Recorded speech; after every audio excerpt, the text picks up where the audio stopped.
Welcome, everyone. Would you please rise for the invocation and stay standing for the Pledge of Allegiance?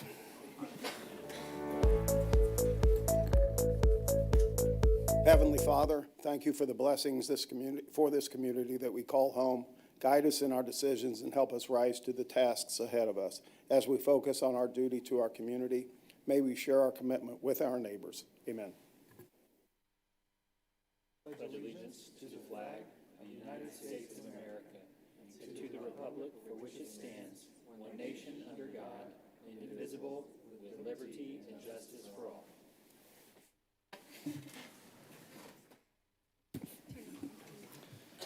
Again, welcome, everyone. I'm calling to order the City of Lee Summit regular session number 38. Can I get a roll call, please? Thank you, Mayor. Councilmember Hodges. Here. Councilmember DeMauro. Here. Councilmember Pryor. Here.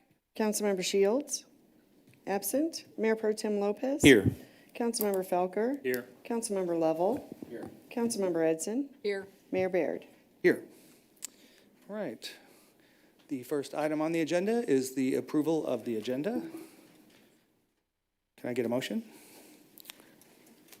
Mayor, I move to approve the agenda. I don't think it's coming up yet. Okay.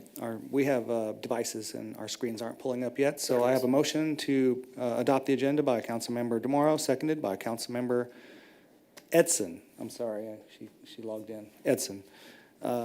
Discussion? Seeing none, please cast your vote. All votes are in. Please record the vote. And it passes unanimously, 8-0. Thank you. Next is the approval of the consent agenda. I have a motion to adopt the consent agenda by Councilmember Edson, seconded by Mayor Pro Tem Lopez. Discussion? Seeing none, please cast your vote.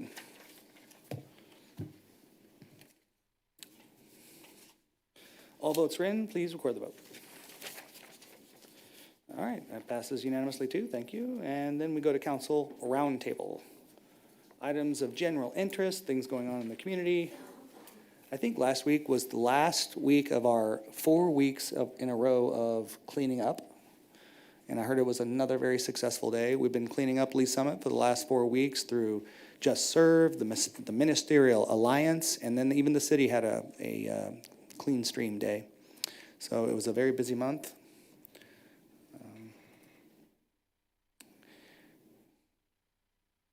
All right, no other council roundtable. I'm trying to think what's going on. It's May. I know there's a lot of graduations, that's for sure. Okay, then we will move to public comments.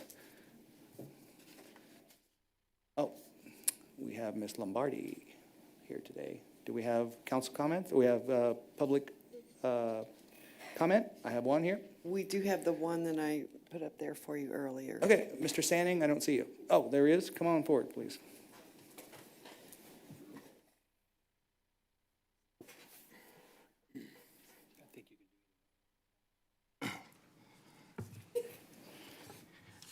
Good evening, and thank you for having me this evening. I am here to raise some concerns regarding Resolution 2312, which will be in front of you later this evening. The Suburban Homeless Action Plan for Eastern Jackson County under this, shows one single supporting document, which is quite concerning considering the nature of this topic. And while homelessness is a large issue for Eastern Jackson counties, we believe the proposal, which was the basis for this resolution, simply fails to meet basic fact-finding and decision-making requirements. Many of our nonprofits have participated in city-driven conversations regarding numerous subjects related to the welfare of our community, but this research and plan was not among them. As one of the local providers of homeless support services, as well as many other emergency services, I am deeply concerned there was no reference to any one of the core nonprofits who serve in this capacity within our community, not one. As the proposal suggests, the Human Services Advisory Board, as well as the Health Education Advisory Board, critical success factors were used. I and many of my local agency colleagues served on the Human Services Advisory Board, but that group had not met for multiple years and was eventually disbanded. For that reason alone, any data or information used would be far too outdated, certainly considering the pandemic, to use for that purpose. The specific shared services initiative, as it attempts to address poverty, homelessness, and the needs of our community, simply misses the mark. While I am aware of the many goals and strategies listed in the source document, I can also say with certainty, most of the proposed initiatives are already in action through the leadership, foresight, and support of our local human services agencies, their local board of directors, and volunteers. Community conversations related to all those who are suffering are always needed and welcomed, but hastily throwing support behind initiatives which have not been thoroughly researched or understood will only take away from current services and hinder the response to the urgent and unique needs of our community. Lee Summit Social Services, along with our friends and partners at Coldwater, Hillcrest, Traditional Housing, One Good Meal, Meals on Wheels, and other wonderful nonprofits all act as a voice for our residents in need, and we believe these initiatives will find true success. Pardon me. We'll find true success through intentional and continued collaboration with the city. Our sincere and collective hope is that language in any final resolution adopted by this council will include the city's commitment to continuing decades-long partnerships with local agencies who are hyper-focused on the specific needs of our community. Thank you for your time. All right, can you hold on a second? Sure. Because you said, well, you said a lot of things there, especially hyper-focused and hastily and things of that nature. Because we're going to be having a discussion about this, and since you truly are our local expert, I'm really kind of confused. We haven't had the discussion. Again, we'll have staff discuss, but we're counting on you to be our voice at Eastern Jackson County. Certainly, and we would be grateful to do that. I think that so much of the research that went into the document that was provided missed the mark on on a number of accounts that we had absolutely no input on. We were never included in any of the community discussions. The current. Why haven't you been included? That's a great question, sir. Well, we'll get to the bottom of that, but we do, listen, every person on this dais raises money personally, let alone as community advocates for all of the nonprofits that you just mentioned, including maybe the key one when it comes to homelessness issues, and that's the Lee Summit Social Services. So it's just a little confusing. So we'll have a discussion and such, but I'm afraid we're going to have more discussions because this is way too ambiguous for this council to address in a public comment. I would welcome that. Thank you, sir. All right, thank you.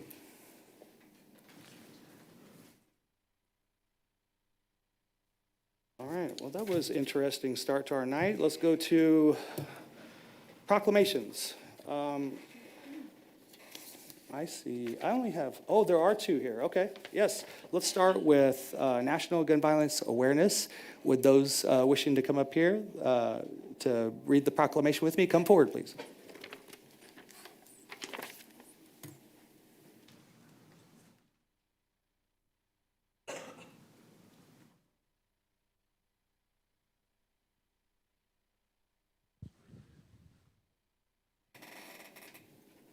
Hello.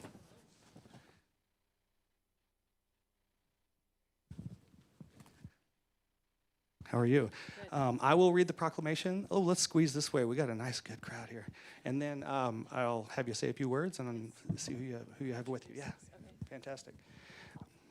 Okay, whereas every day more than 120 Americans are killed by gun violence, alongside more than 200 who are shot, wounded, with an average of more than 17,000 gun homicides every year. Whereas Americans are 26 times more likely to die by gun homicide than people in other high-income countries. Whereas Missouri has 1,351 gun deaths every year with a rate of 22.3 deaths per 100,000 people, a crisis that costs the state $17.6 billion each year, of which $455 million is paid by taxpayers. Missouri has the 7th highest rate of gun deaths in the U.S. Whereas gun violence prevention is more important than ever as we see an increase in firearm homicides and non-fatal shootings across the country, increased calls to domestic violence hotlines, and an increase in city gun violence. Whereas support for the Second Amendment rights of law-abiding citizens goes hand in hand with keeping guns away from people with dangerous histories. Whereas mayors and law enforcement officers know their communities best, are the most familiar with local criminal activity and how to address it, and are best positioned to understand how to keep their citizens safe. And whereas we renew our commitment to reduce gun violence and pledge to do all we can to keep firearms out of the hands of people who should not have access to them, and encourage responsible gun ownership to help keep our families and communities safe. By virtue of the authority vested in me as mayor of the city of Lee Summit, I do hereby proclaim June 2nd, 2023 as National Gun Violence Awareness Day. All right, can I get an applause, please? All right, would you say a few words and then either introduce or have everyone say their name, please? Yes. Thank you. Good evening. As he was saying, the first Friday in June is National Gun Violence Awareness Day. Its purpose is to honor and remember all victims and survivors of gun violence. On January 23rd, Hadia Pendleton was tragically shot and killed at age 15. On June 2nd, 2023, to recognize her 26th birthday, people across the U.S. will recognize National Gun Violence Awareness Day and wear orange in tribute to Hadia Pendleton and other victims of gun violence. There will be many activities and tributes that weekend. We would, as members of Moms Demand Action Against Gun Violence, we'd like to thank you, Mayor Baird, and the City of Lee Summit for your continued dedication and effort to supporting this cause. And my name is Marcy Gully. Okay, I was gonna ask Yes, sorry, I forgot that part. And then these are some of our members of our organization, and they will introduce themselves. Barb Stanley. Jackie Huff. I'm Jenny Edwards. Hadley Edwards. Gina Meyer. Sylvia Smith. Deborah Powell. Jan Nelson. Mary Rye. Thank you. Can I get a photo with you all? Can you squeeze in a little bit so we can make sure we're all in the photo?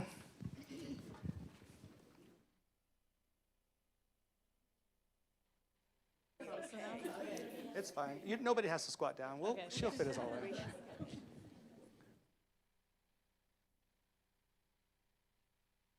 Thank you all. Thanks. Here's the proclamation. Thank you.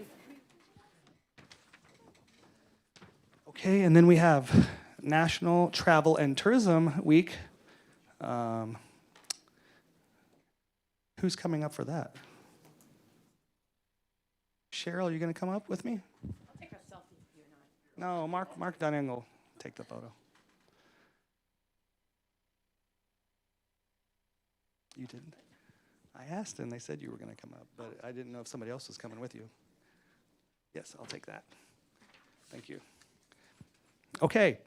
Whereas the travel industry fuels every industry and will continue to be an essential part of Lee Summit's economy, development, and workforce. Whereas travel, I love this next one, this is a good one, is an economic powerhouse for every state and destination across the country with an economic output of $2.6 trillion in 2022, supporting 14.5 million American jobs. Whereas travel spending supports vibrant and safe communities in Missouri and across the United States by generating $84 billion in state and local tax revenue in 2022 to support essential services such as education, emergency response, public safety, and more. Whereas travel enables success for all industries, including manufacturing, agriculture, defense, healthcare, and more, by driving sales growth, innovation, education, operations that move our economy, our nation, and Lee Summit forward. Whereas the travel industry success will grow Lee Summit's economy and workforce, since prior to the pandemic, small businesses accounted for 60% of leisure and hospitality employment. And whereas travel is an essential industry, we must continue to communicate that growing travel leads to economic growth, benefits businesses, and fosters mutual understanding. By virtue of the authority vested in me as mayor of the city of Lee Summit, I declare and proclaim May 7 through 13 as National Travel and Tourism Week. Would you like to say a few words, and please tell everyone who you are? Oh, Cheryl Nash, Director of Creative Services. And the city right now is working on tourism. We have a great website, lstourism.com. Get on that website and see everything our city has to offer. It's amazing, all the businesses you have on there, and I don't know how you're keeping track of all that, but it's It's very impressive.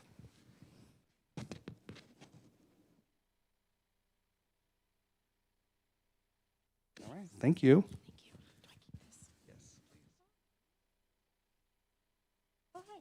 Thank you. All right.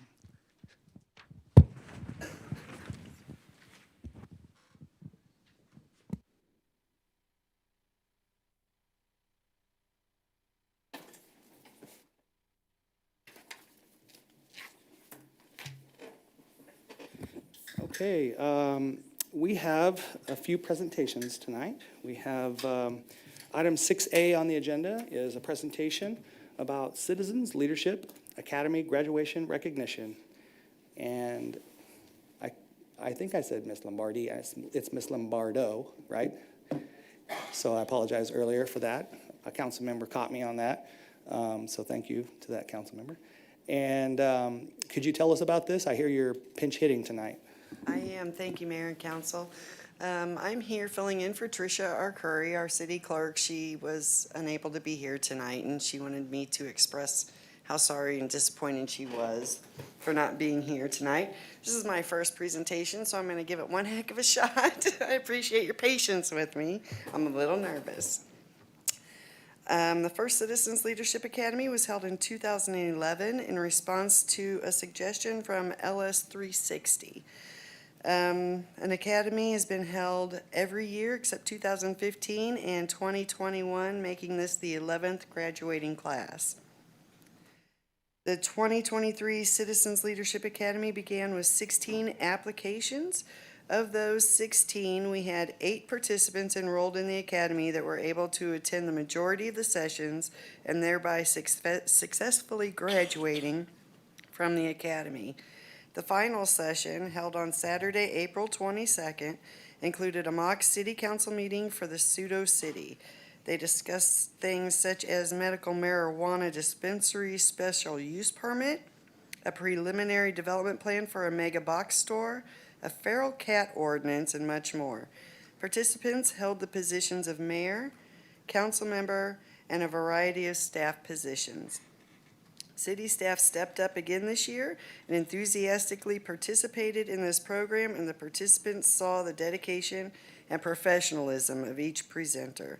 The continued support and promotion of this program by City Council and staff is greatly appreciated. Mayor, if it's all right, at this time I'd like to call them up individually to receive their certificates. Yes, that'd be great. Melanie Atkins.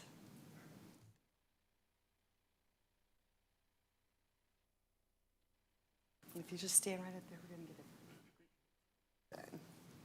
get it. Christopher Eads.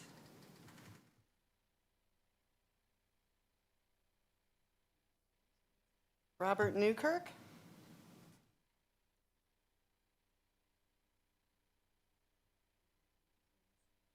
Brian Orr.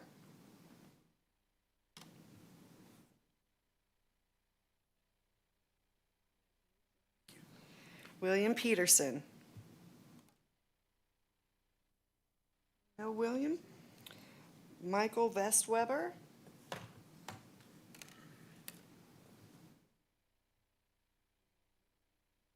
And Eric Wagner.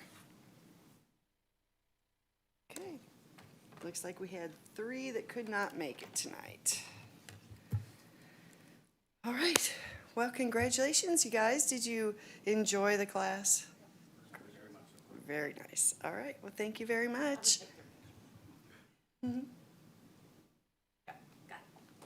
Thank you. Okay. Congratulations from all the council. Thank you all for participating, and please, please, please stay involved and use the skills that you have and your talents, and help us make a difference in our community. So thank you so much for coming tonight too. It means a lot. It's very, very symbolic. Thank you. Okay, the next item tonight is a presentation on a conceptual economic development incentive request for Chapter 100 incentives for the TriStar residential project called the Montage. TriStar Properties is the applicant. Before we get started, I need to let everybody know, so this came through last year, And I actually had to recuse myself because I was the representative for the listing, the seller of the property. So I represented, it was basically farmland. So I recused myself from the PDP and application and such. I think on this situation, even though there's no relationship, I didn't represent the buyer or the applicant. They had representation and such. But it was not that long ago. And for perception wise, I think it's best that if we were voting tonight, I would recuse myself. And so if it comes forward for a presentation, it'd be best for optics wise for me to recuse myself. But I'd like to go ahead and just facilitate the meeting tonight and I won't say much, so you guys are gonna have to lead the way, and I'll just kind of pick and choose who speaks. So if that sounds good, then we'll go forward. So Mr. Bushak, you wanna start us off? Yes, good evening, David Bushak, Chief Counsel of Economic Development and Planning. We'll start with the developer's presentation tonight, and then I'll provide my comments after they speak. Very good, thank you. Mr. Peterson. Good evening, Mayor and Council. It's a privilege to be before you always here on behalf of the developer. We always start out with an overview.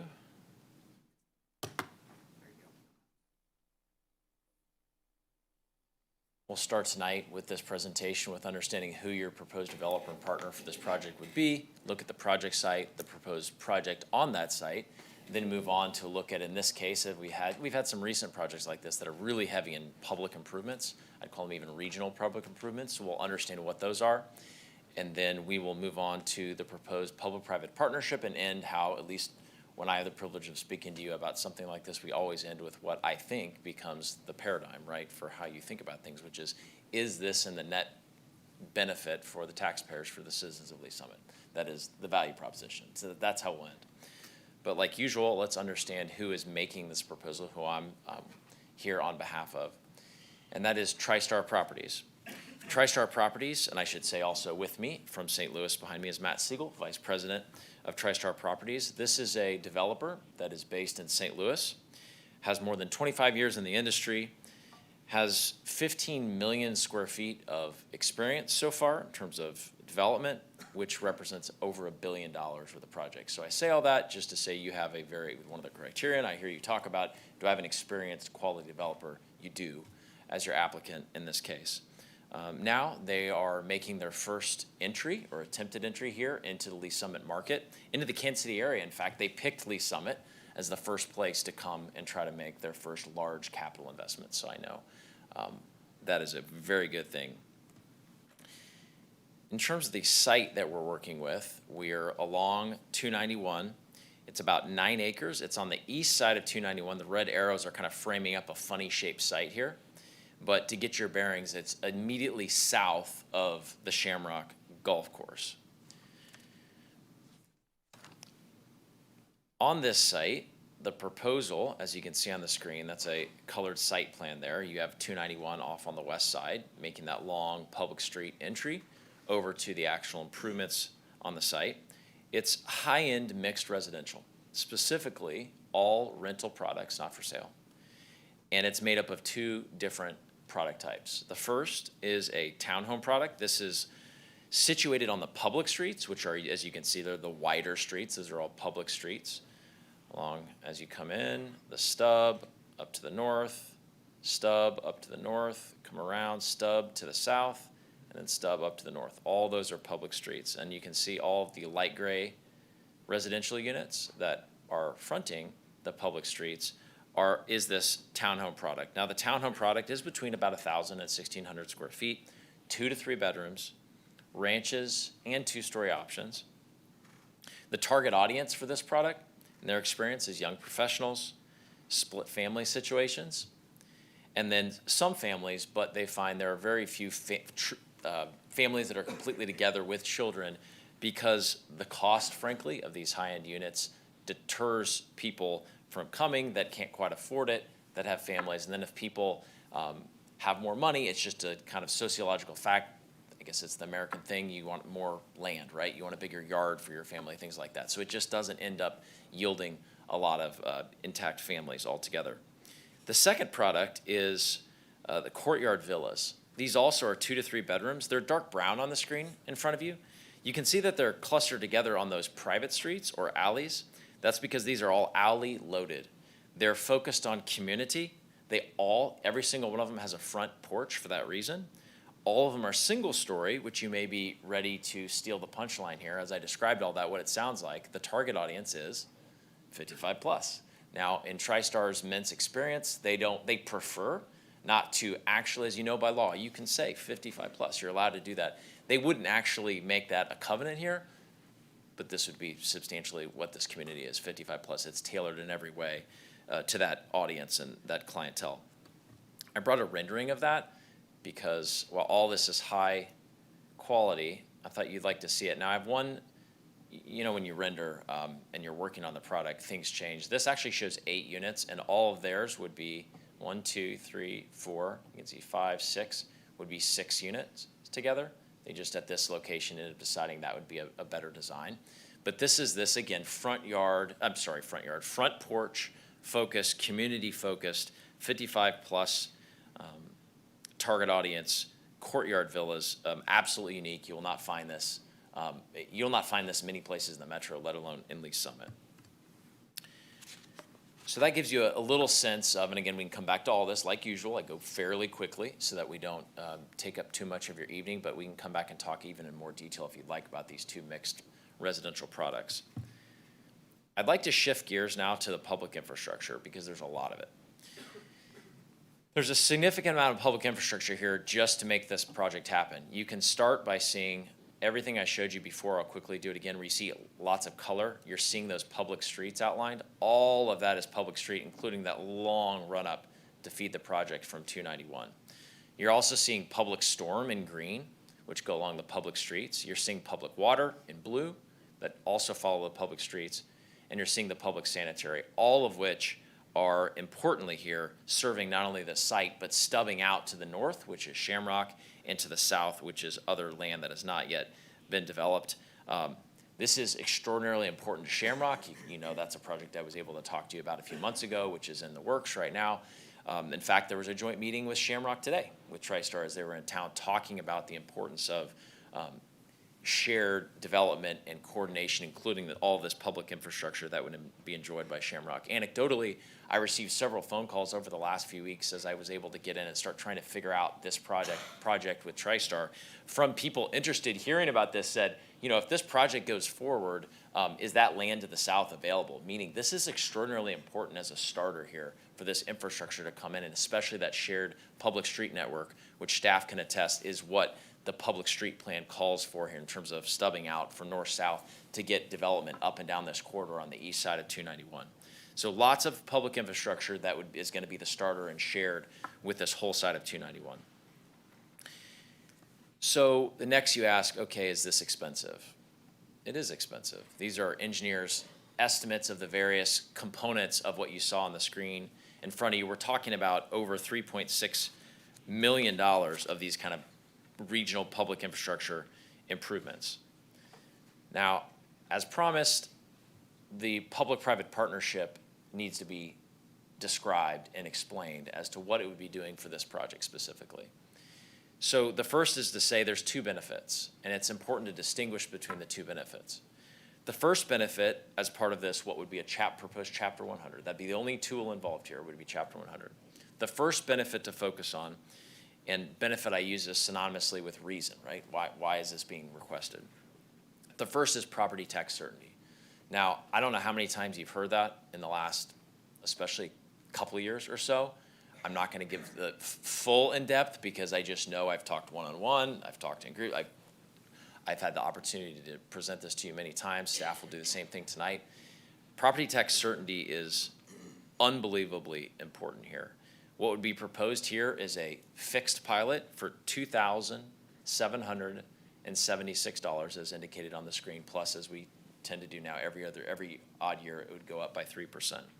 Now the reason I say this is more important than ever before is not only do you have all the history of what we've talked about and what you know about the pattern of valuation by the county that we're in right now, but there's also indications that have been both public and private that have indicated we're just getting started, that we're taking a whole nother jump, which is quite frightening to the development community, including a project like this. So that number, the 2776, the proposed pilot, is intentionally, I will say, on the aggressive, the high side that is, around 80% of cost as a metric. Mr. Bouchek's presented on this before, he'll present on it tonight. 80% of cost is what you come up with to get the 2776. Now, as I've also said before, just having a healthy amount of years in the industry, that is high. That is not the metric that we've traditionally used in Jackson County or any other counties in the metro, but we think it's the right thing to do to be high, again, because we want to indicate we need predictability. We need a reasonable pilot, but predictability more than anything else. And so as Mr. Bouchek will elaborate a little bit more, the county has indicated to city staff, look, where we want to try to be is 90% of cost. That's where they would set the appraised value. And Mr. Bouchek will explain in more detail that based on the pilot that we're providing, just to show credibility here, would be arguably at that county, I'd say not inflated, high number, right, that we question whether that would ever withstand, would be a 10% abatement. So I'll pause on that. That's really important. Even if the county was right? Compared to the pilot, this pilot would represent a 10% abatement. And again, I will tell you, I honestly do not believe that will ultimately be up at that value. Is there a risk that it is? Yeah, sure. In that case, it'd be a 10% abatement. If not, we're talking about an almost 0% abatement. Predictability, more than anything else, is why that pilot is presented. So even though this is the highest pilot that would ever be presented to this council, it's the right thing to do because it sets it at a reasonable amount that would give the predictability that this developer needs and their lender needs and their equity needs. That was the first of two benefits presented for your consideration, predictability on property taxes. The second is helping with what we just talked about before that, which is an unusually high public infrastructure cost that serves not only the project, but up and down the corridor, south and north. And we do that in two ways. As you can see on the screen, there's two ways we do that to help with the public infrastructure. One is the sales tax exemption. You've seen that a lot, and I'm not even going to elaborate right now. We can talk about it later, but you've seen it many a time. Sales tax exemption helps lower the upfront cost of the project and helps pay for that public infrastructure. But I do want to pause on the second item, which is this idea of a public improvement assessment. So here's how it works. Go back to the $2,776 pilot, and I'm doing a little short speak because you're used to hearing this and I'm used to telling you this, but $2,776 is per unit, right? Per residential unit per year. And so what would happen is, of that $2,776 per unit per year, 35% of that would come back around this direction, as the 65% of it goes to the taxing jurisdictions in the normal proportions. 35% of it would come back as a public improvement assessment. And those revenues would be used to reimburse over a long period of time the developers upfront large expenditure of approximately $3.6 million. It would come back to reimburse a maximum amount, this is key on these numbers, of $2.5 million with interest, as we always do, because it's spread out over a long period of time. So $2.5 million out of the approximately $3.6 million of public improvements. So something I can talk about more, but I'll give one sentence on this part. That models out right now at about 18 years when that's paid off.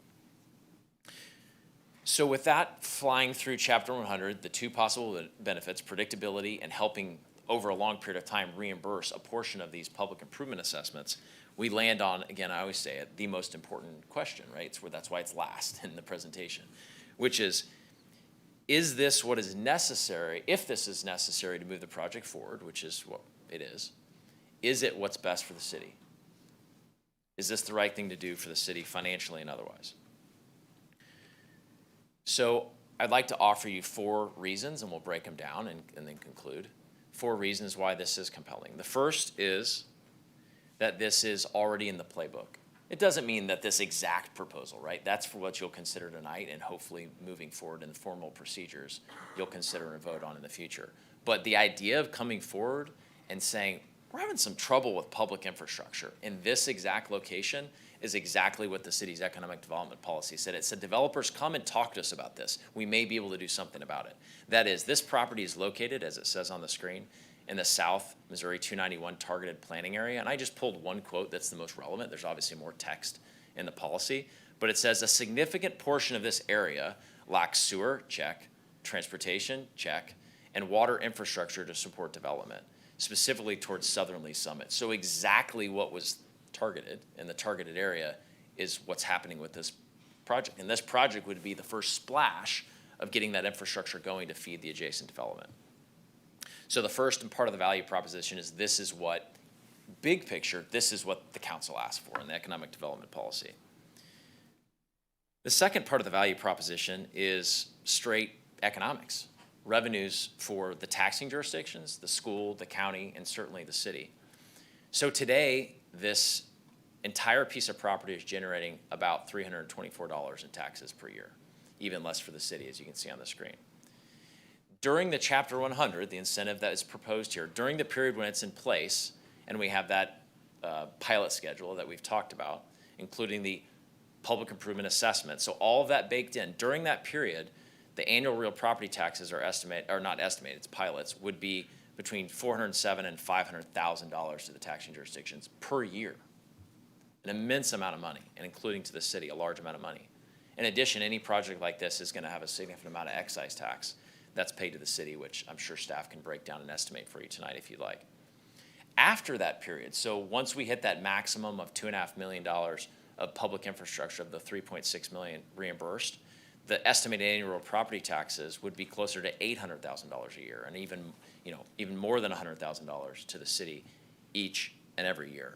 So the basic point here, this project, if we can make it happen, not only in the long term after the Chapter 100, but during the Chapter 100, has huge payouts for the taxpayers in this city. And also we always focus on the school district, has a significant payout to the school district with their huge proportion of the real property mill levies. The third part of the value proposition is what I've said several times, so I'll say it one more time because it's that important, but then not dwell on it anymore for now, which is this is truly the start of regional infrastructure. What I've circled there is either side, the north side, which is the Shamrock Golf Course, the Shamrock redevelopment project that's pending, and then to the south, that undeveloped land that, again, I was already getting phone calls on. You mean there might be infrastructure brought to the border there? It's unbelievably important, as planning staff would tell you in Public Works, to have multiple access points for many types of projects, any sort of large-scale project, to get back to the public streets. So when I say how important it is to have interconnectivity, it's certainly for utilities, right? Water mains, and down the line. But man, the public infrastructure for streets, it's so expensive. And to have that built in where you have the second access point for the other sites is unbelievably important. And finally, we always focus on the incentives to cost. This is literally your apples to apples that you compare on every single project that I've ever heard, either from the audience or standing right here. You always look to this, which is right, to try to get in a common denominator to assess what kind of public-private partnership from a magnitude perspective is being proposed.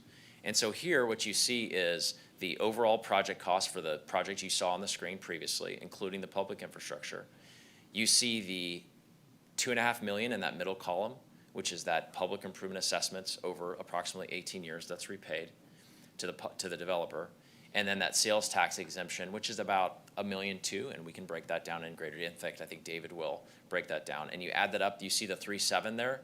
You then take that against the overall investment by the private investment by the developer, and you get about 6%. So that 6% yellow number at the bottom is that apples to apples comparison, which I don't need to tell you this, but that is extraordinarily low. It's get in, try to get predictable, reasonable taxes, and help get this big splash of public infrastructure going. That is the point of this project. So as you may remember, this project was approved as approximately in the spring, all the way last spring, 2022, from a land use perspective. There was no discussion about incentives or anything like that. But it hasn't gone anywhere. No permits, no shovels, no loans, literally nothing. And the reason is a combination of even higher infrastructure costs than had been imagined during the diligence process. Revenue underwriting did not meet initial expectations. Construction costs, capital markets, I can keep going. The bottom line is a super sophisticated, back to how I started the presentation, super sophisticated meaning experienced developer who purchased land and spent a lot of money to get land use entitlements, development plans, architects, engineers, all of that, ready to go. That only then makes return on their investment if they move forward and pull a permit, right, and do something, has gone over a year and is frozen and has done nothing. And it doesn't work for the reasons I said. So it's telling, though, and this is the positive side, that was a rain cloud. That was Charlie Brown. But the good news is we now have a lender, finally, that's interested in doing the construction loan based on what we're proposing. We put this in front of them, and this makes sense. It provides the predictability and knocks down the public infrastructure enough that this is something that's now financeable. So even though it's only 6% of the overall cost, I can assure you 100% that this is a game changer and matters greatly to make this project move forward. Hopefully you agree that there is serious value for the city supporting the proposal and making this project move forward and come to life. Again, it's a targeted area. It has a huge immediate impact on the school district and the city. It's an infrastructure igniter for the Shamrock project, development to the south. And lastly, it provides additional high quality, different housing, right? I look at the Lee Summit plan for development, and it talks about mixed housing, other types of housing, diverse housing, meaning different types of housing for different types of people that we want to attract and keep in Lee Summit. While the townhomes, actually, there's not much new townhome like that. There's not a lot of product. There's some. There's nothing like these courtyard villas, this 55-plus target. It's a whole new thing. And frankly, both of these are new in Southern Lee Summit. So with that, we're excited about this project. We hope to answer all your questions tonight and hope to get the opportunity to move forward with staff and work on the technical and procedural process to ultimately have this approved. Thank you, Mayor. Thank you, Council. Thank you.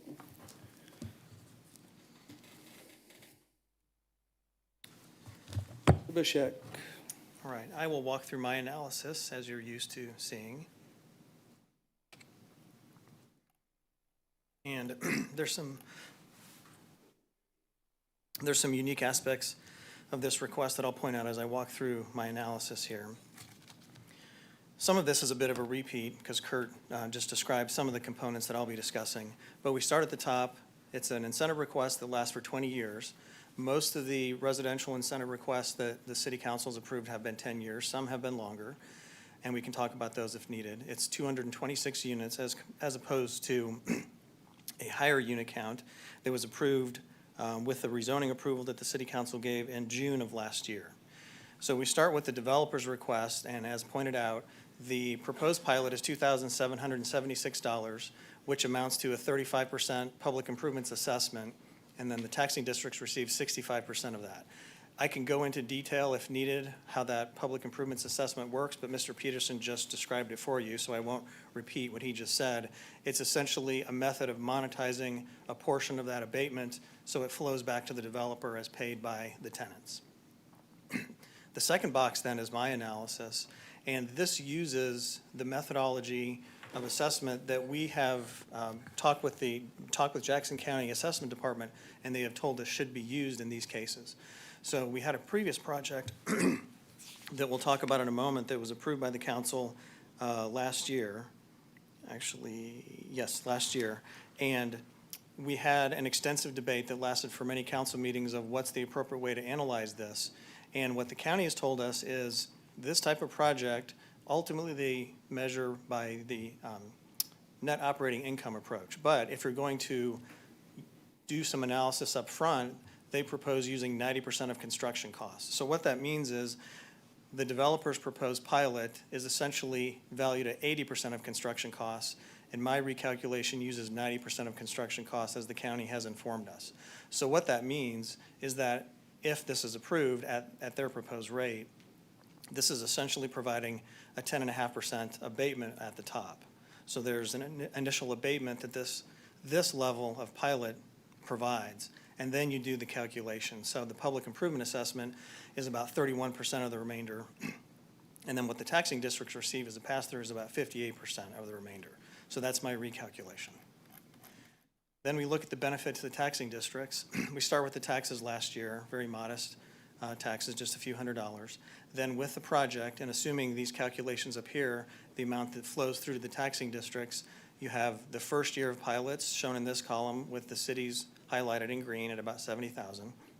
And then over the 20-year period, it's about $9.2 million flowing to the taxing districts, and the city receives about 1.6 over that 20-year period. That's the benefit to the taxing districts in the city. Now, the value of this incentive request to the developer, total project cost of about $60 million. We start with the value of the sales tax exemption on construction materials because that would be the first benefit. They would purchase the materials tax exempt. That provides about a $1.24 million benefit. And then the net present value of that assessment component that we've discussed would be capped at $2.5 million, achieving this $3.74 million benefit to the developer that reimburses them for the public improvement costs that you just saw on their screen.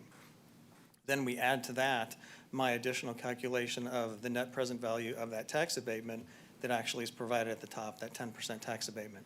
So my calculation of the ratio of the benefit to the total project cost is actually about 7.7%. Not a lot different than the developer's calculation, but a bit higher when you factor in this tax abatement that comes off the top based on the amount they're proposing to pay. The impact to the city then, the lost sales and use tax revenues would be about $307,000, that real property tax abatement component about $148,000, and then the public improvement assessment component, the city's portion is about $443,000, so about a $900,000 impact to the city as compared to if you did the project without these incentives, which the developer said they're not going to do without the incentive. This is my one-page simple summary of what the request is. So the source in this case, it's all through one method, Chapter 100. The incentive tool then, walking through this again, sales and use tax exemption at 100%. The benefit to the developer, its purpose is to reduce their costs, the same calculation that I just walked through with you. Then the public improvement assessment, that's the 35% of the pilot that they're proposing. That's the reimbursement source to reimburse them in cash for the public improvements, capped at $2.5 million. And then my additional calculation, the real property tax abatement at 10%, provides this additional benefit, the same calculation you saw on the previous page. Then the last slide that I have to show you, this is a sheet that you've seen on previous occasions. This is a chart that shows the incentives that the City Council has approved in the past for residential projects, and I would direct your attention to the line down here. The closest example of what the City Council has approved in the past, this is a mixed residential project. So we had the Blackwell residential project that is underway, undertaken by Griffin Riley. That project had an apartment, townhouse, and a single-family component, so it was a bit more complex. This is the most similar to that type of request. And the one thing that I would point out in comparison is for the types of incentives, the boxes would be checked for the project in front of you tonight, all three of these boxes here. It's all three types of incentives that I just discussed with you. That's the closest comparison to what you have approved in the past. And I think I will stop there. There may be plenty of other issues you want to discuss, but I'll save that for your questions. Okay, thank you, sir.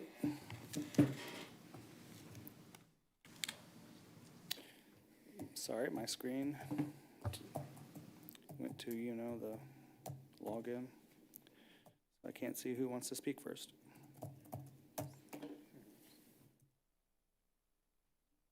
Nobody wants to speak first. What questions do you have for Mr. Bushek or the applicant? Yes, Councilmember Felker. Thank you, Mayor. One is pretty procedural. And Mr. Bushek, we've talked in the past about why a certain incentive program was used versus another, and we're using Chapter 100, or the applicant would be proposing to use Chapter 100 in part because of the ability to have that predictability, meaning setting the pilot at a certain dollar amount. Is that part of why that incentive would be favored from your perspective? Yes, so I think they've elected to request Chapter 100 for that reason. It provides the predictability, also provides the sales tax exemption on construction materials, and there's some other similar incentives that could be used in other circumstances, but this is not a piece of property that we would have a blight finding. It would be, I think, very difficult in this situation to make a blight finding for this property, which points toward Chapter 100, which does not require a blight finding. And that was where I was going next. Like last time we've had this conversation was in comparison, I believe, with LCRA that does rely on a blight finding. and you just explained to us that that would not even be an applicable avenue? Probably not for this piece of property. And it's not something that the developer has advanced, so we really haven't analyzed that issue. And we've also had conversations about the amount of due diligence that may be required. So you always are educating us when you're up here, so I'm probably asking questions I've asked before that we've asked collectively. Other programs require certain kinds of due diligence in terms of analyzing the returns and so forth. Just quickly refresh my memory on which ones those are, and again, maybe why those wouldn't be applicable or maybe not favored.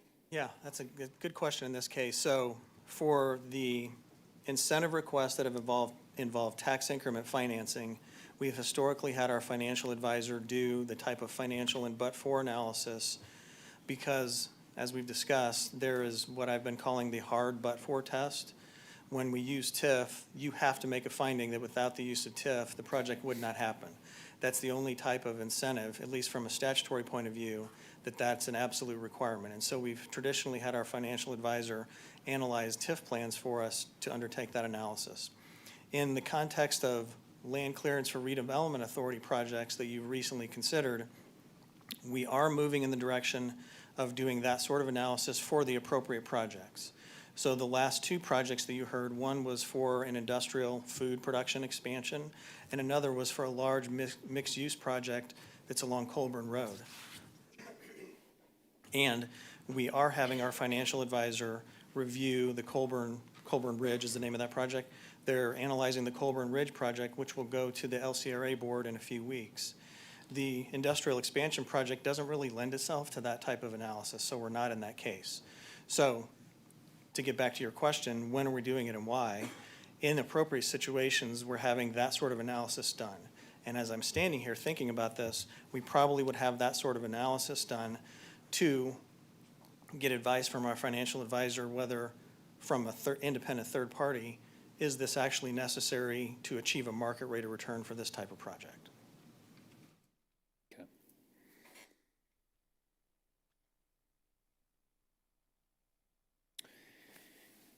Looking back through my notes. And you both have explained it so well. The only other thing is, again, I'm just kind of looking at this. We've established a fair history of doing various incentives in the apartment space. Much smaller history in this case, where we're really a kind of a newer product. Yeah, this is really, I mean, we've got these different categories, and as you pointed out, number of apartment projects, one standalone townhome project, but that was really for the undermined areas. That was a very unique special case. You've got the senior care facilities, which each have their own story and, you know, not directly applicable in this case, even though they're targeting as a market the senior community. The closest example we have is Griffin Riley, and that was the first project that came to us with this sort of incentive request that was multiple types of residential product. And the way that had, as I recall, was communicated to us and the way I'm hearing this today is really they're presenting their own but-for analysis that if not for this incentive, this won't happen. Correct. Essentially. Right. They're representing that we're not going to go forward. Without assistance on the public improvements, correct. Okay.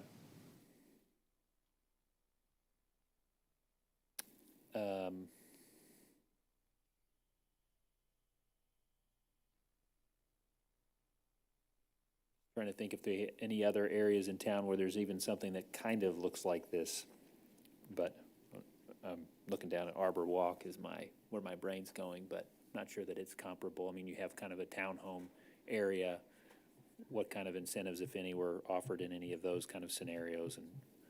And I'm asking you kind of out of the blue, but Don't think any there. I don't think so. Not for the development that's already occurred. And I'm not saying they're not necessarily apples to apples either, but I'm just trying to frame this somehow and understand how it slides in, so. Yep. Okay. I think that's all I have question-wise at this point. I may have more. Thank you, Mayor. All right, thank you. Councilmember Lovell. Thanks, Mayor. Do we have precedent of where we've seen something come through, full proposal, full approval, agree on everything, and then a year later come back and ask for help on the project? Is this something that's been done before? I'll take a shot at that, Councilmember Lovell. There are two projects when I was facilitating the LCRA process. One being the Stanley event space was similar. Now, timing-wise, I don't know, but I do know that construction had began, and then I believe the proposal was made.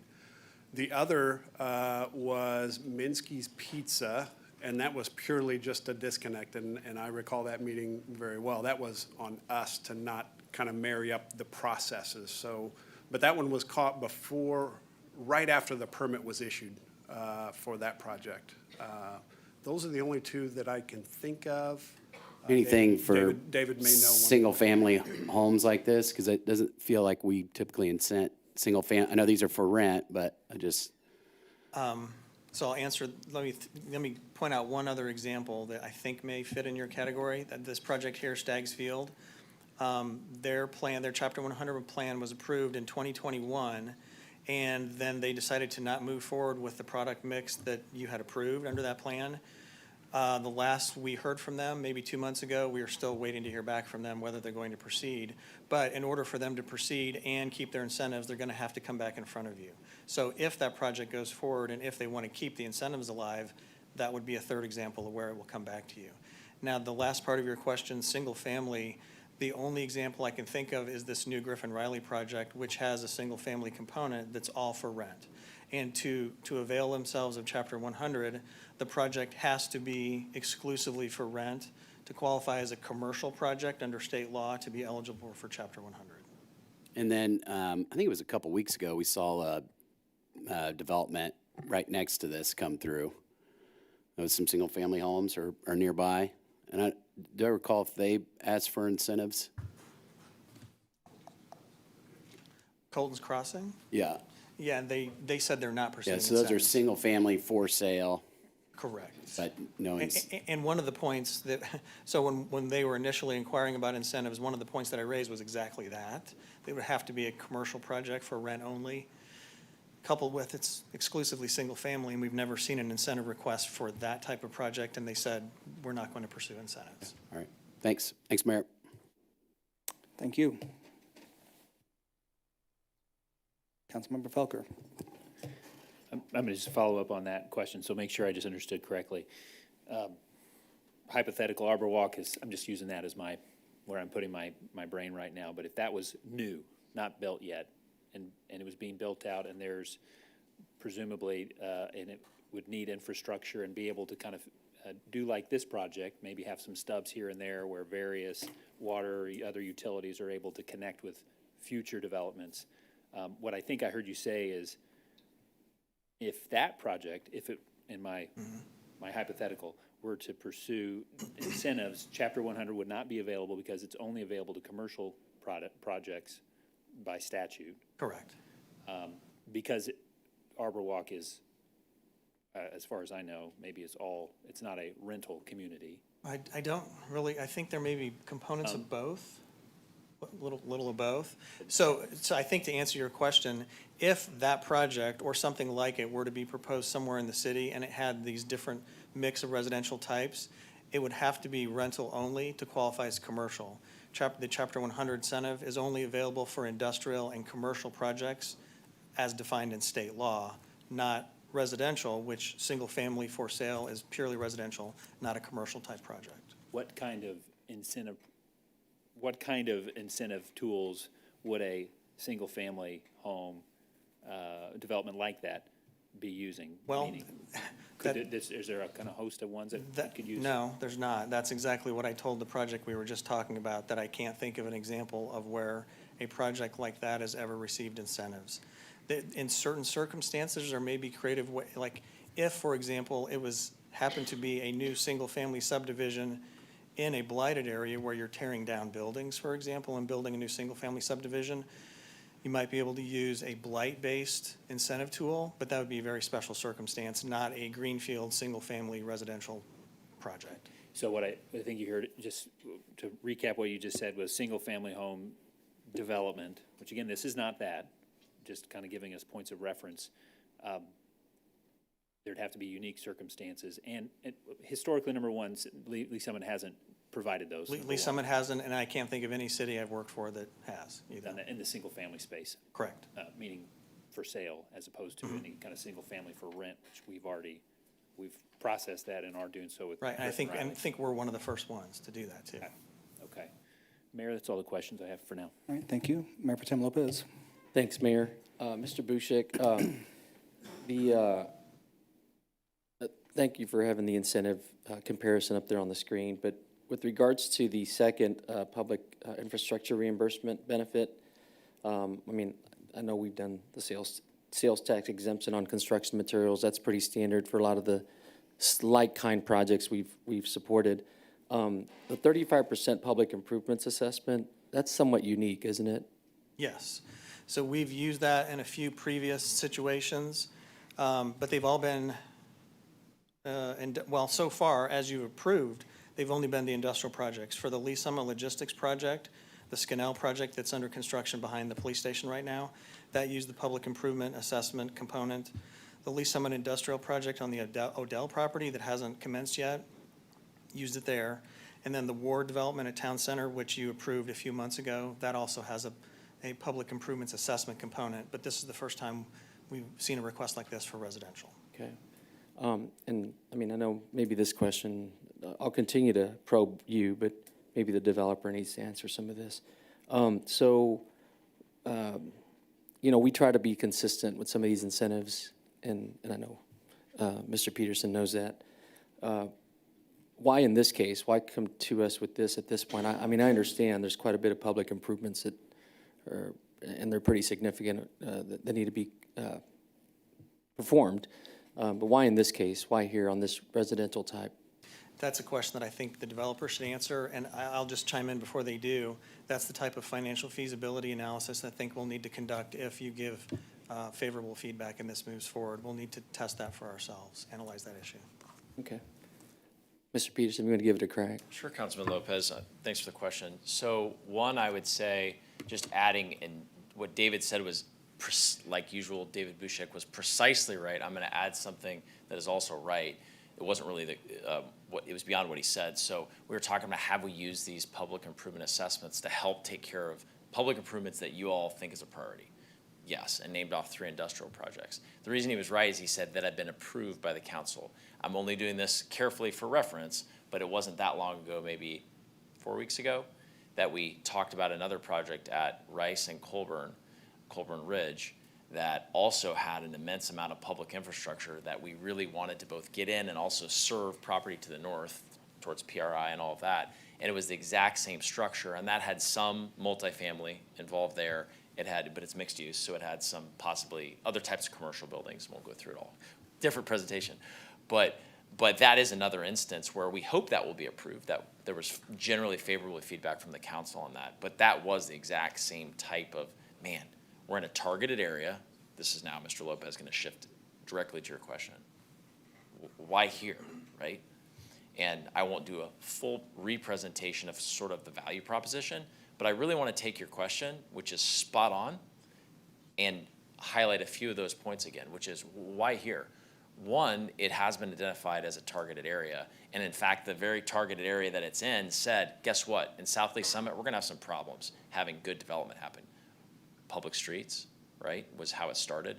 And it said all the public utilities kind of associated with that. Well, that's exactly what we're coming and asking for help with under that incentives policy. That's the problem.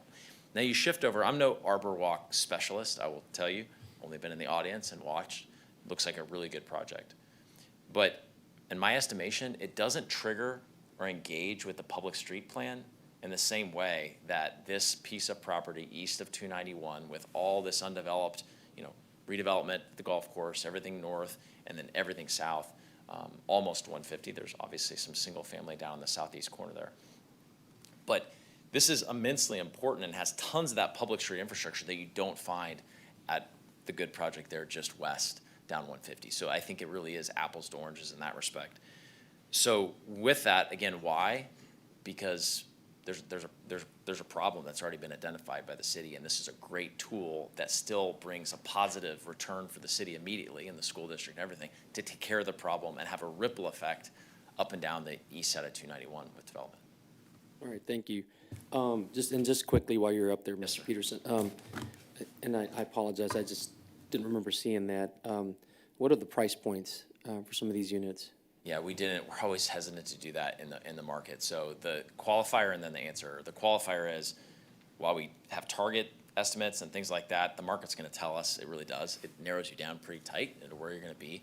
But the best way to get your head around this is to think about call it the handful, the last 3 or 4 or 5 luxury multifamily products that have been before this body, and you're really talking about very similar rents. Some of these get a little bigger with the 2 and 3 bedroom, but some of those projects had units that got that big too. So it's right in that range. So again, there's a range, but you start getting your mind around getting up there on the bigger units, the $2,000 just like a month, just like the luxury multifamily product, and you're in the right range. Okay, and the 55 and over units, are they going to be all full service or all maintenance provided? Yes, all this is, since it's rental, is maintenance All of provided. it, That's okay. right. Yep. Okay, all right. Okay, good, thank you, that's all I have for Thanks, now. But perhaps Mr. Elam, if you can answer a question, sorry to make you come up.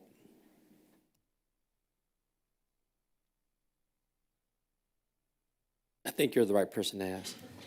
So with all this infrastructure improvement and knowing that there's other pending projects around the area, does all this infrastructure tie into some of the other stuff that has come before us, I guess, and conceptual? So Ryan Elam, Assistant City Manager. So our ordinances require infrastructure to be brought to the plat boundaries associated with that. So the infrastructure that's being brought will be brought to the plat boundary as a standard development requirement. The next development will connect to that. So overall, they will work together essentially to create a more complete infrastructure system in that general area, but they would be considered standard kind of development requirements. Is there enough capacity with the different sewer and water lines that are in the area? I'm actually not familiar with the sewer capacity on this particular project. Is Josh or Jeff?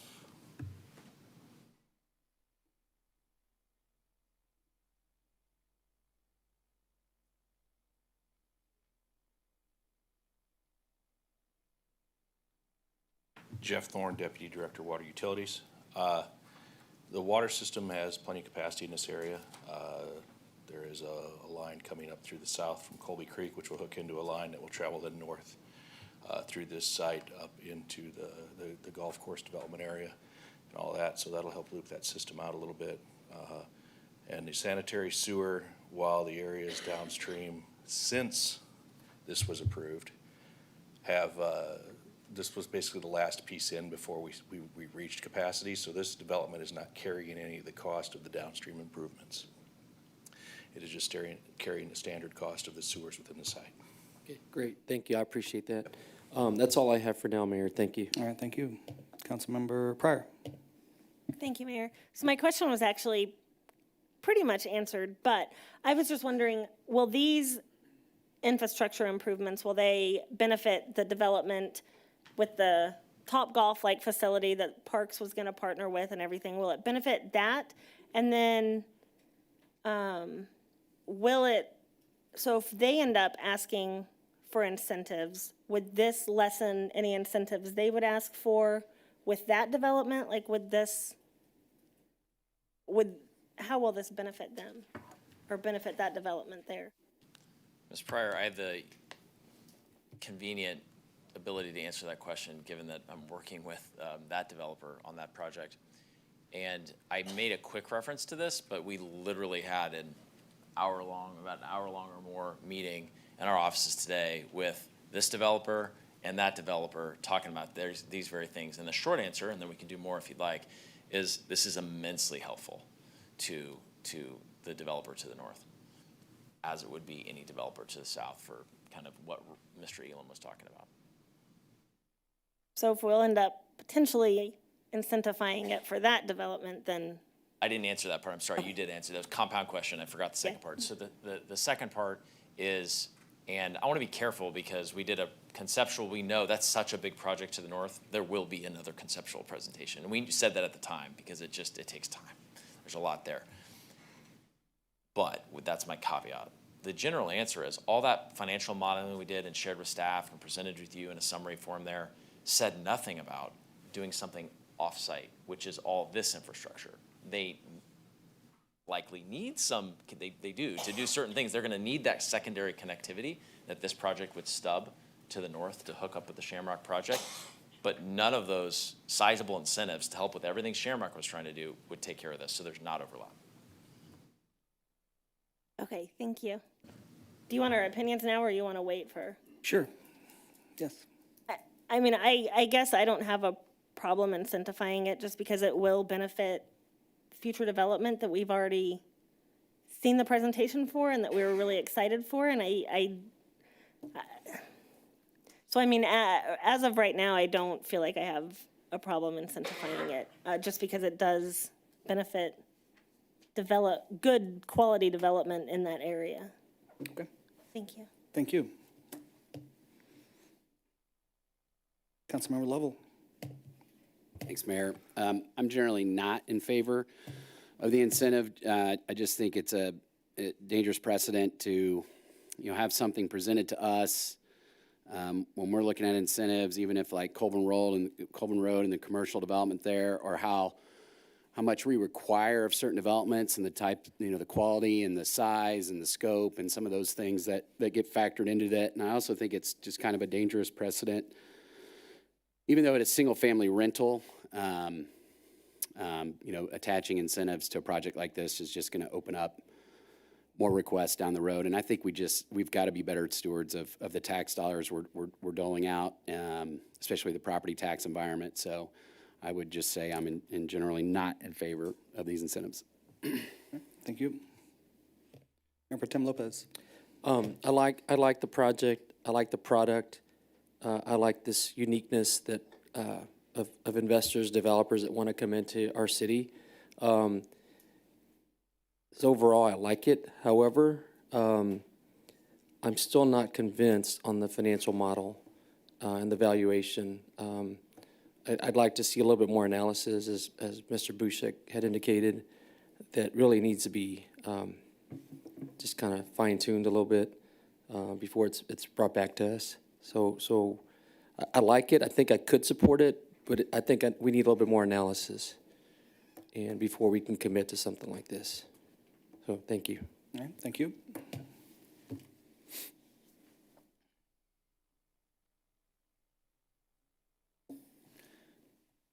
Well, we're short one council member, and then kind of short two because I'm asking you all to kind of guide the conversation. So I need some help. Councilmember Felker. So I recall when this presentation was given from the initial plan. Again, I also like the development. I am struggling with moving further into this space. I think I've kind of tipped that off in terms of my line of questioning, but so I'm reluctant to get behind it. I think I'm somewhere probably between the last two opinions shared by our fellow council members, somewhere in that middle there. There'd have to be something that really pulls me onto the side of let's do this. Certainly when Griffin Riley came through was very skeptical of the amounts we were giving and the general perspective of putting us further into that. In that case, it was very clearly a single family space. And I know, again, we're different, but we're so close. And distinct from Colburn Ridge, where there was significant, it is a corporate development with a smaller portion with the multifamily there. Much, I was looking back at it to compare the two. So again, I think right now, if I'm to provide my direction, I'm not on the side of a full go. I'm certainly on a nearly stop, might be my perspective. So I wouldn't be in favor of, if I had to vote today definitively, I would say no on the incentive request. Okay, thank you. Mayor.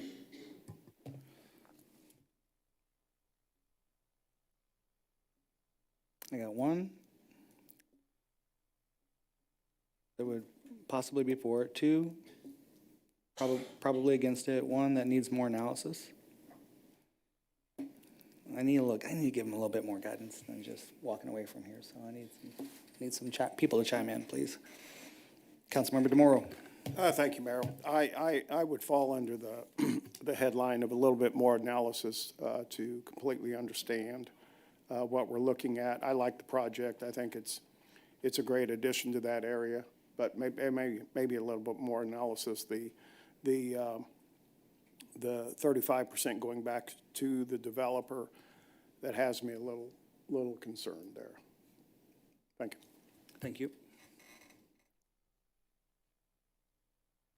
How many, there's 112 townhomes, 114 courtyard villas. So single family wise, they're about split. Is that about right? Peterson, split down the middle?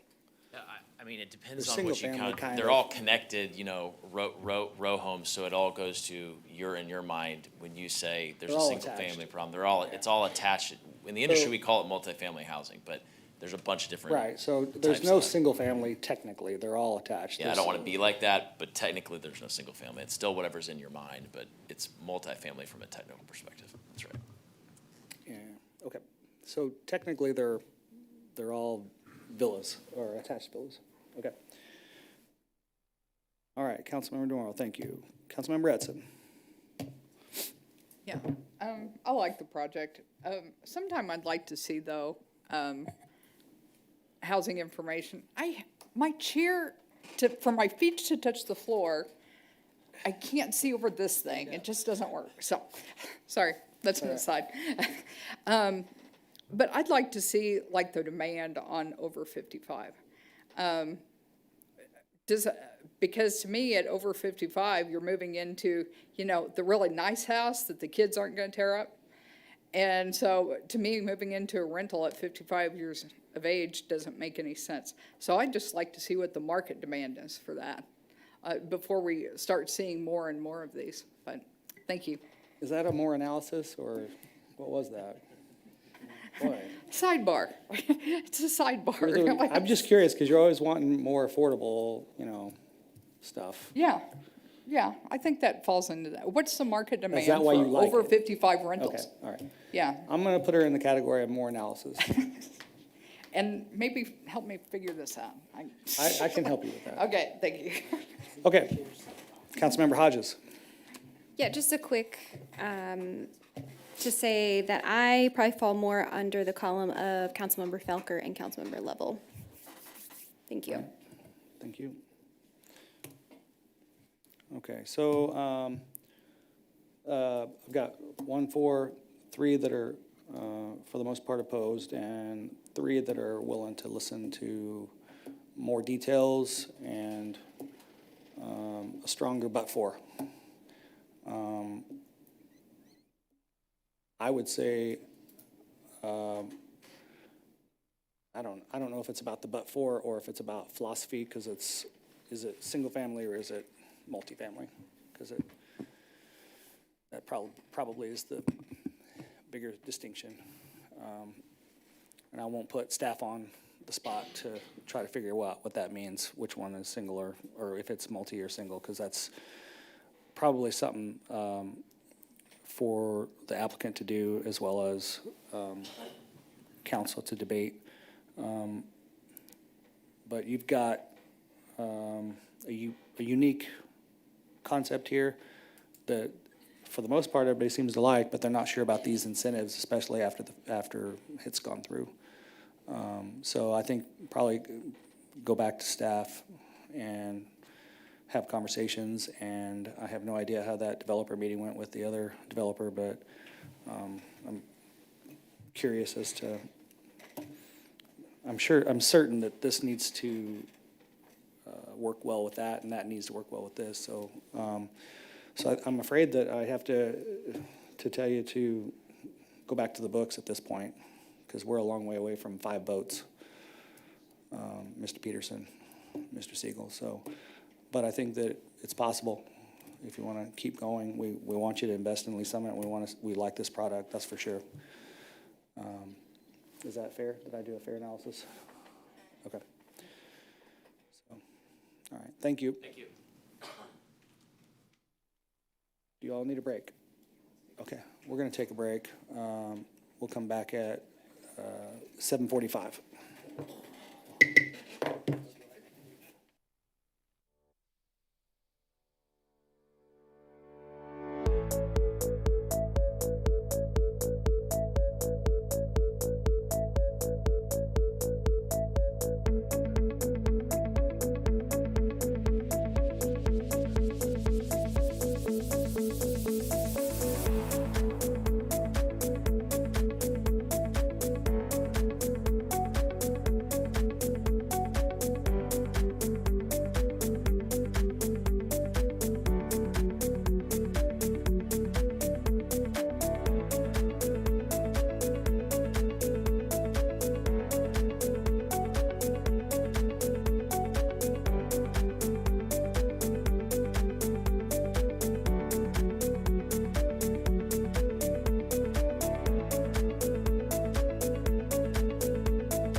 Nope, there we go. Welcome back, everybody. We are pretty pumped about this next presentation. This is a presentation on the schematic design of the downtown market plaza. We're going to get to hear about the actual designs. We've been talking conceptuals for actually a few years, correct, Mr. Elam? A few years. And now we are actually in final design stage, which doesn't mean we're going to be doing final design approval tonight by any means, but we're going to make sure that we are working towards a final design so that we can start a groundbreaking event, you know, hopefully within a year. So that would be the goal. So that's what we're trying to get towards. We're going to get a presentation, we're going to give feedback, and we'll go from there. Mr. Elam. All right, Mayor, members of the council, thank you for your time this evening. Wanted to let you know we're all very excited to provide this update on the Downtown Market Plaza project. I wanted to thank everybody on the team for their continued support and work on the project. We have a very large team that's working on this project, as you can kind of just tell from the even just the logos on the screen in front of you. Everybody from all of our design partners, construction partners, development partners, and our partners with the CID, as well as a lot of city staff. So a lot of effort going into this project to really make it something special, and we're really excited to let the design team get to go into some detail about where we're at and where we're going. But as we go through the presentation, I wanted to briefly just touch on a few points really before we begin. First, again, as you mentioned, we're not seeking any vote or approval tonight with this. This is an update on the schematic design process in progress, but we are seeking your feedback. And just a couple of other things to remember that, you know, even though we've been working on the project for a while, and the plans are starting to be a little bit more fully developed and they're starting to look like some construction documents, we're still very early in the process overall, and changes will still occur to this plan as we move forward. So typically, when you see a project in front of you for a preliminary development plan or a rezoning application, the plans are further along in the process than we are today. So just wanted to put that out there that what you're seeing today is all work that is typically done ahead of time before any application is made to the city for any city approvals. So the level of detail and things might not be quite, you know, it's not PDP presentation worthy at this point. However, there's still very good progress that's been made. And we're bringing this forward now because we want this design process to be open and transparent, and again, to seek feedback along the way to ensure that the direction is the correct direction that we want to be heading with the project. So that being said, I'm going to turn it over to the designers here in just a second, but thinking through the immediate next steps and where we're going. So one of the things that this set of plans allows us to do is to go through a much more detailed cost estimating exercise.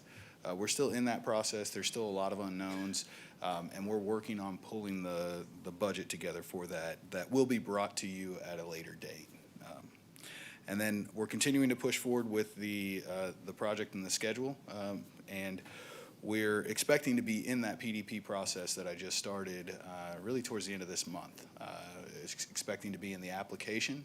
Then there's about 3 months that goes by before that project, before it will be back in front of the city council at the public hearing. Current schedule has that in August timeframe. Now, prior to that, we're also working on an early civil package, early site work package that we should get some plans in tomorrow according to the schedule that we've got built. And we're working towards that initial demolition date for demolition and site work to start across the street here. Looking to have that start this summer as well. So again, progress is being made. Really exciting project. A lot of work going on behind the scenes. Thank you to everybody there. With that, I'm going to turn it over to Darren, Lucas, and Dan to go into some detail on the current design progress. Thank you. Yes, and great introduction. Lucas Brooks with GLV Architecture. You know, it's a great pleasure to be in front of you guys again, presenting this.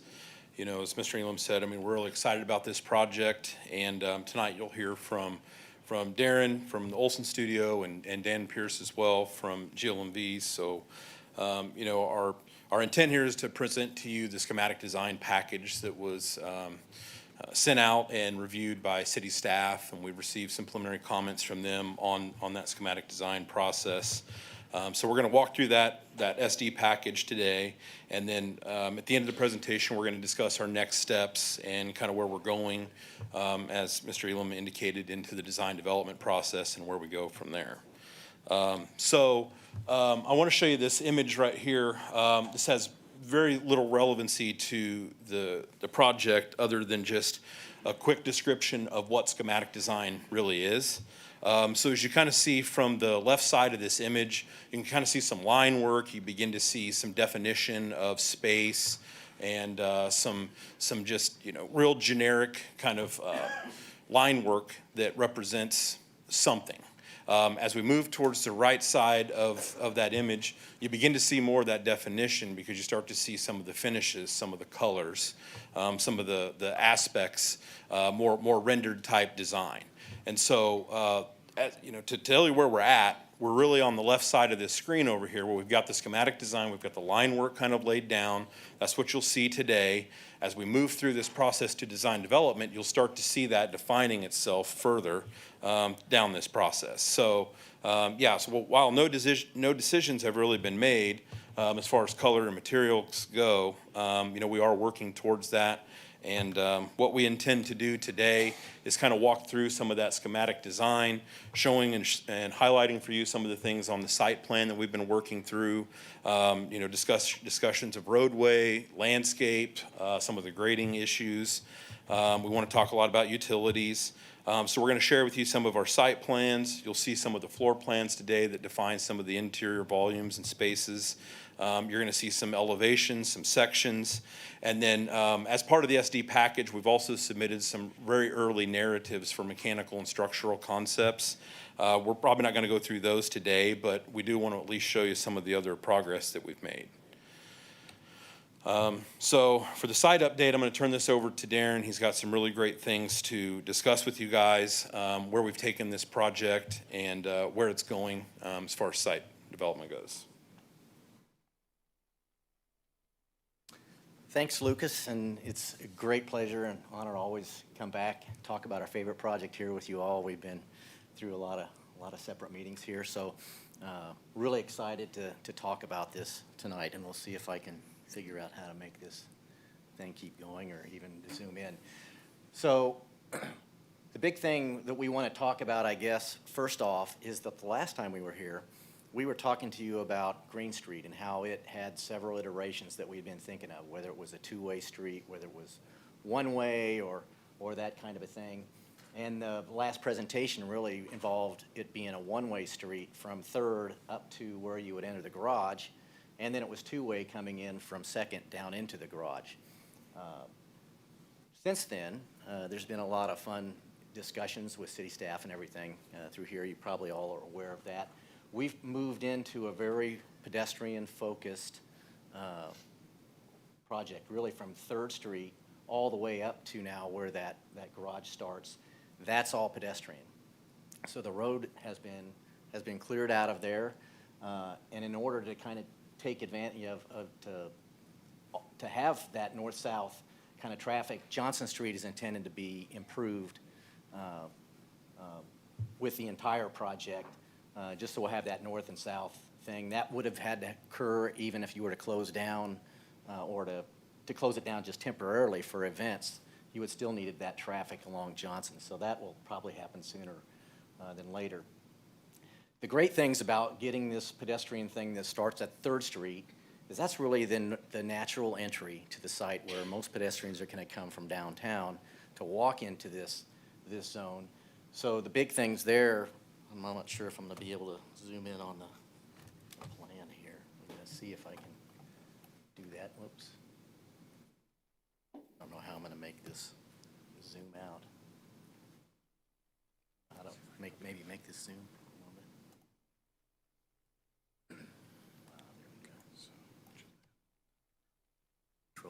Let's do it.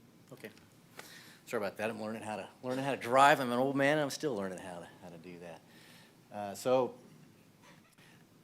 down when we start on 3rd Street and coming in, one of the main focuses we really want to do is we want to really have a great experience here of attracting users and attracting people, whether you're downtown and you just happen on to this area, or if you're coming here to come to this area and then you happen on downtown. So we're looking at a large sculpture, iconic piece that would be lit.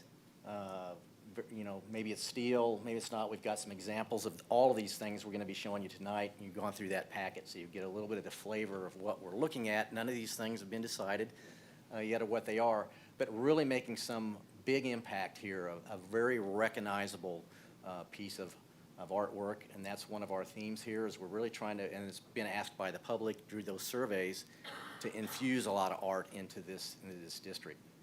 So this would be a big stepping point, probably some kind of a challenge to other artists in here, put out an RFP probably, and go after either local artists, national artists, regional artists, that kind of a thing. Really make that special. Another thing we're doing is trying to activate this space from 3rd Street. So the patio now, or this entrance now that everybody historically kind of uses to kind of wind their way up onto the upper City Hall terrace, it's kind of an overgrown little area, but it's got trees and shrubs and things in there. We're going to be cleaning that out and creating more of a patio area in there. Really something that you can sit there as the street kind of goes downhill on the old Green Street, but this level stays flat. So as you know already out there, this wall gets increasingly taller as we go. You're getting a better vantage point by the time you get down to this end. So we're looking at having outdoor patio, high top seats, overhead lights, those things. Really get that activated for people that can sit around, maybe you're on your laptop, maybe eating some food, getting a drink, whatever, but people seeing and people seeing you in that area. We're also looking at the bookend side of this that would really tie into this pad site that would be done with the private development, making that very flexible. You've hired a group called BRV that is helping us activate these spaces and really helping us inform what we're going to do with some of these spaces. So they're all flexible kind of things in here. So this could be movable tables, movable umbrellas, just they might have a class down here, but getting activity down here on 3rd Street so people are invited in. But the biggest wow factor probably of this area down at, when we come in 3rd, is the area we're kind of calling this the wickets. This big oval area in here, all of these pink lines are basically overhead structures. So it's either arches or these, you've seen some of these wispy tree-looking structures here, trying to frame this overhead view of this. So it could be as formal as a wedding could be under there. It could be classes again, some of these things that BRV is looking at, or it could just be loose tables and chairs and people just sitting around and things that are occurring in this area. But this could actually be kind of closed down for some private things or reserved, while the main entranceway really is this art walk to the east side or to that right-hand side of this oval area. This area, again in the packet, will show some things, but we really intend this to be the art walk, bathing it in a lot of colorful lights from overhead, possibly putting temporary art exhibits along this walk in that piece, so that this could change seasonally. If it's Easter, if it's just Christmas time, if it's anything that's happening 4th of July, we can change the colors and do different things on this to keep that fresh, to keep it moving around, not trying to keep anything in a time capsule on this site. So that would be the way in. One of the things, as we go through here, we've had comments from city staff, because we turned in that schematic package like was talked about. So we've already received some comments of things that we're going to be looking at a little bit more and curating some of these things. But one of the big things that came out of that discussion down on this end was visibility from 3rd Street up into this project. So you'll notice that we have a lot of trees and some curved walkways and things. We intend for these trees to be very large when they first get installed, and keeping the branches up high so that we can have nice visibility into the site, and you feel safe about going back in there, seeing activity back in the site, knowing I got to get down there. It looks like a lot of fun through there. So doing those kind of things. The other thing that we're looking at then when we come in, this was the first really big public space that we have, and we have several different these kind of zones that are flexible for different uses, is this upper terrace of City Hall. So right now it's kind of a very underutilized garden kind of feature really on the top there. It's kind of broken down into a lot little walks and planters and things. One of the things we've all talked about as a design team and flexibility of programming is let's open that piece back up. So that's where we're looking at having some synthetic turf up on the top. One of the things we've talked about is the beautiful facade that City Hall offers itself, and that clock tower, the very recognizable things. So we're talking about already moving that arbor so that it's not in the way of City Hall, really letting that frame do the talking. It's a beautiful piece to this that we really want to enhance. So we're looking at really maybe moving that arbor more into this end, where then it magnifies the length of this lawn. It harkens to the importance of the clock tower, really makes that a nice space up on top that, again, is very flexible. You could have, again, some kind of private events, parties, just public viewing, just classes, just about anything up there. And then because of the hillside that we have going from the street up to that lawn, it's also important that we make that a little more visible so that people want to go up there and use that lawn. It's kind of underutilized because nobody really knows that there's something that could happen up there. So this hillside, we're looking at stepping that back a little more, creating more of an amphitheater type of a feel in there where it's integrated with plants, and the treads that it would be sitting on are wide enough that you could bring your own lawn chairs, those kind of things, if there's something going on down here. Or it's wide enough that actually people could sit on there in little groups. One thing I've learned from my daughter, girls like to get in little groups by themselves in these parks. She tends to believe these are invented for men half the time, and they like to get in those groups. So there's a lot of space they can just kind of sit in there and gather and on these benches. So they're very wide in their use there. One of the other things that we have up on this top piece is we've created a couple of these, or we're looking at a couple of the overlook areas. So this area right now is a great big wide stair that's out there. We're really narrowing down that stairway coming off of that top plaza and creating a perch up here. So this is kind of a place to be seen, to kind of show off or have people look at you. Again, more possibilities of portable rail bird kind of seating up there. Some places where you can view things. One of our feature pieces here, and one of the strengths of this farmer's market is it's creating, we've got this big diagonal piece. Let me go, I'll kind of zoom back out a little bit. We've really got this strong diagonal line through the site that's been developed this entire time. And with the market, the width that is and everything else that's going on there, tying directly this tower, the clock tower, to the lawn that we're going to have and to the face of this market really kind of helps enhance that as an identifier wherever you are on the site. So these red things, a lot of these patterns in here that you're seeing are just suggestions for paving styles that we might be using. So it's not going to all be concrete. It'll be different shapes of pavement and those kind of things. We've also got that stairway I was talking about. We've narrowed that down. We're going to play around a little bit with that right there. We're showing it could be a keyboard, piano keyboard kind of styling. And then because we have that slope coming down, we think we can tie some of this playground if we can.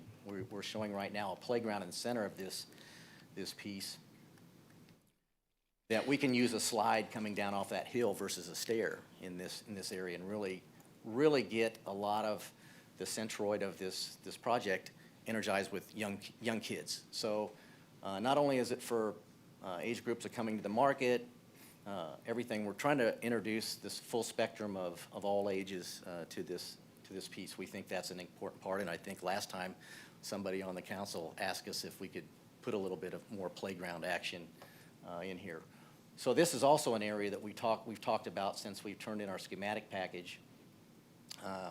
that we're going to be reducing it a little bit because it's kind of congested between where the edge of the market is and where that playground is happening. It was felt it was just a little too tight in there. So we're going to be recreating that area and looking at how that playground works in that centerpiece. This gray area on this side, this is really the front door to the market. So as you come out of City Hall or you're coming up 3rd Street, this is really where you'll enter the market. Dan will be talking about how the market works in just a little bit, but this center part is really the big urban kind of plaza area. So that's the 3rd large public space that we kind of have for programming. BRV's even seeing that could be used for little dance things and little activities in these areas for that. The other big zone here, of course, we've talked about for quite a while now is having a cover over this big performance lawn, where this could be a very concert-oriented piece. The market spills out into this area, which kind of doubles the market use for vendors and things outside. That cover will allow sunlight to come into this area. It still kind of provides some shade, but it's still translucent enough. And then this will be a big synthetic turf area again, so that it's usable that 365 days a year. And this is having that cover over there also greatly expands the usability of this throughout the season.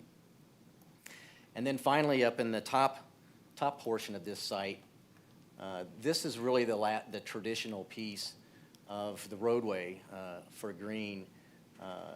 There's a couple of reasons for that. There's safety reasons. The fire department needs this road to access the fire station. And also, it's the best way to get in and out of the parking garage for that. So that's going to be, right now it's looked at as being a little more traditional with curbs, planters, kind of that downtown feel with the trees and the brick strips and those kind of things.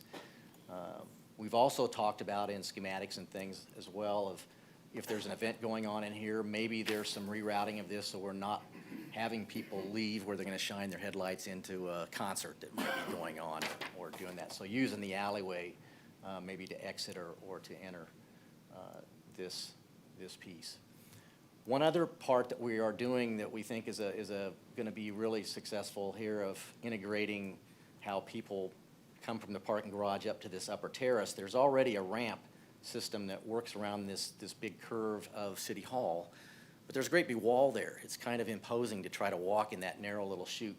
So part of this design is to take that wall out and really expose that whole piece. So when you're walking up that ramp or that way in, now you're part of the park. It's visible. It's a little safer.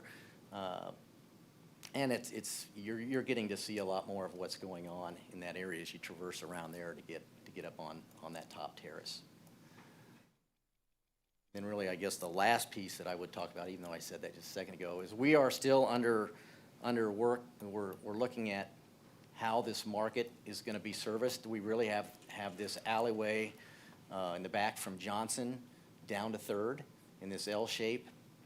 There's a lot going on with AT&T property of how this is going to end up being designed. But right now we're loading. We intend to load things in the farmer's market from this back alley.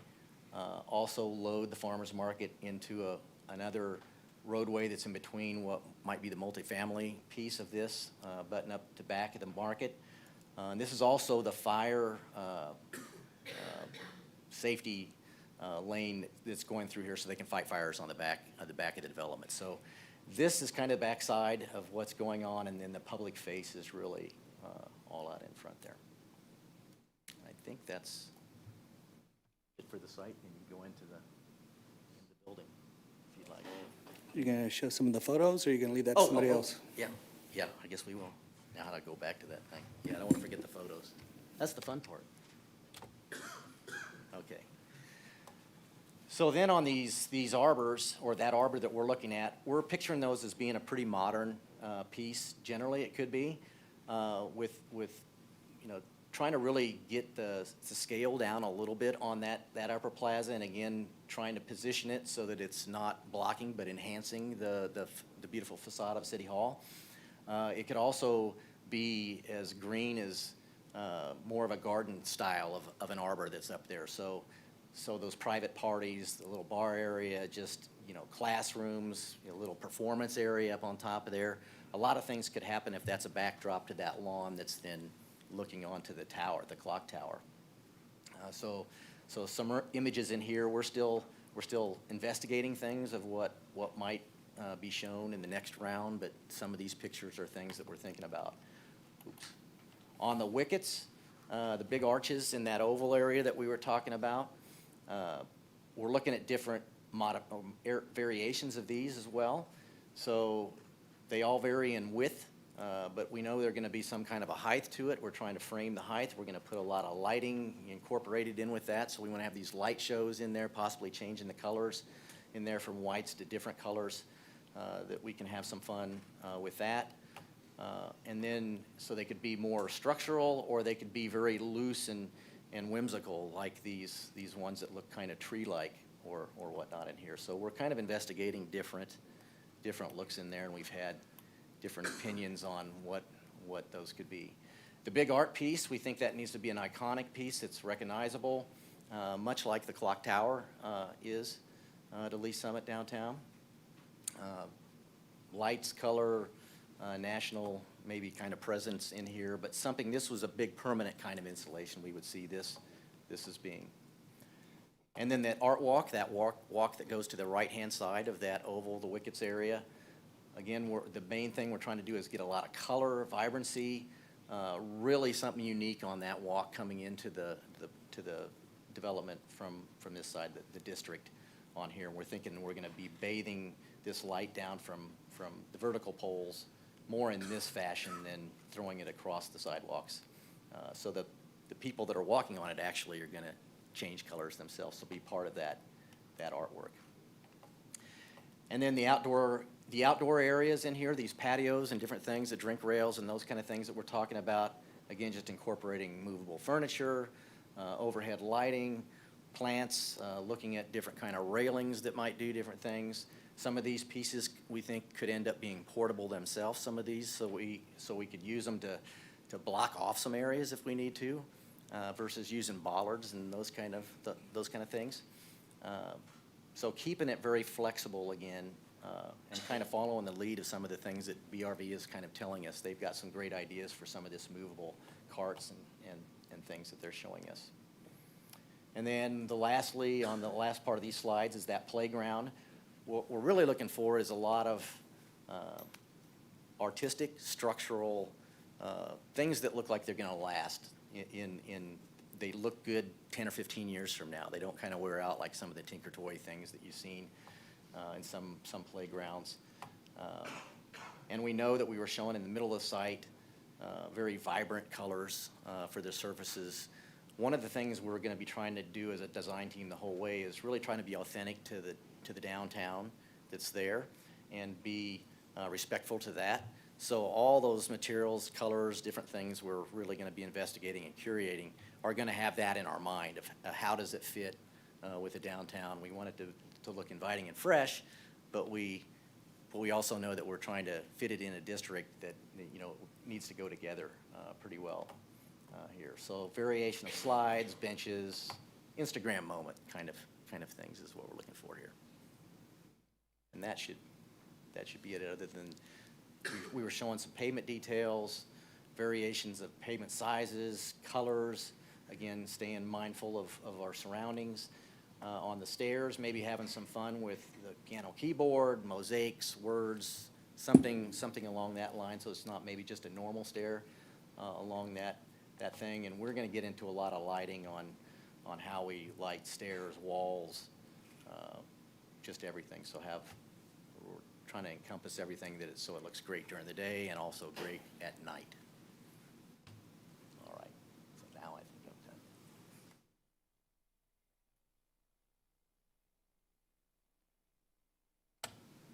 Good evening. Thank you again for having us back to present our updates on this. We appreciate the opportunity to be here. Again, my name is Dan Pierce. I'm with GLMV Architecture. We'll just jump right in. Darren kind of gave you the update on how the site's all laid out. All the parts and pieces are really still there. It's kind of the same orientation, so we're still working within that framework. But we have made some progress on the design of the market. So I do want to let you know that we are not to materials quite yet.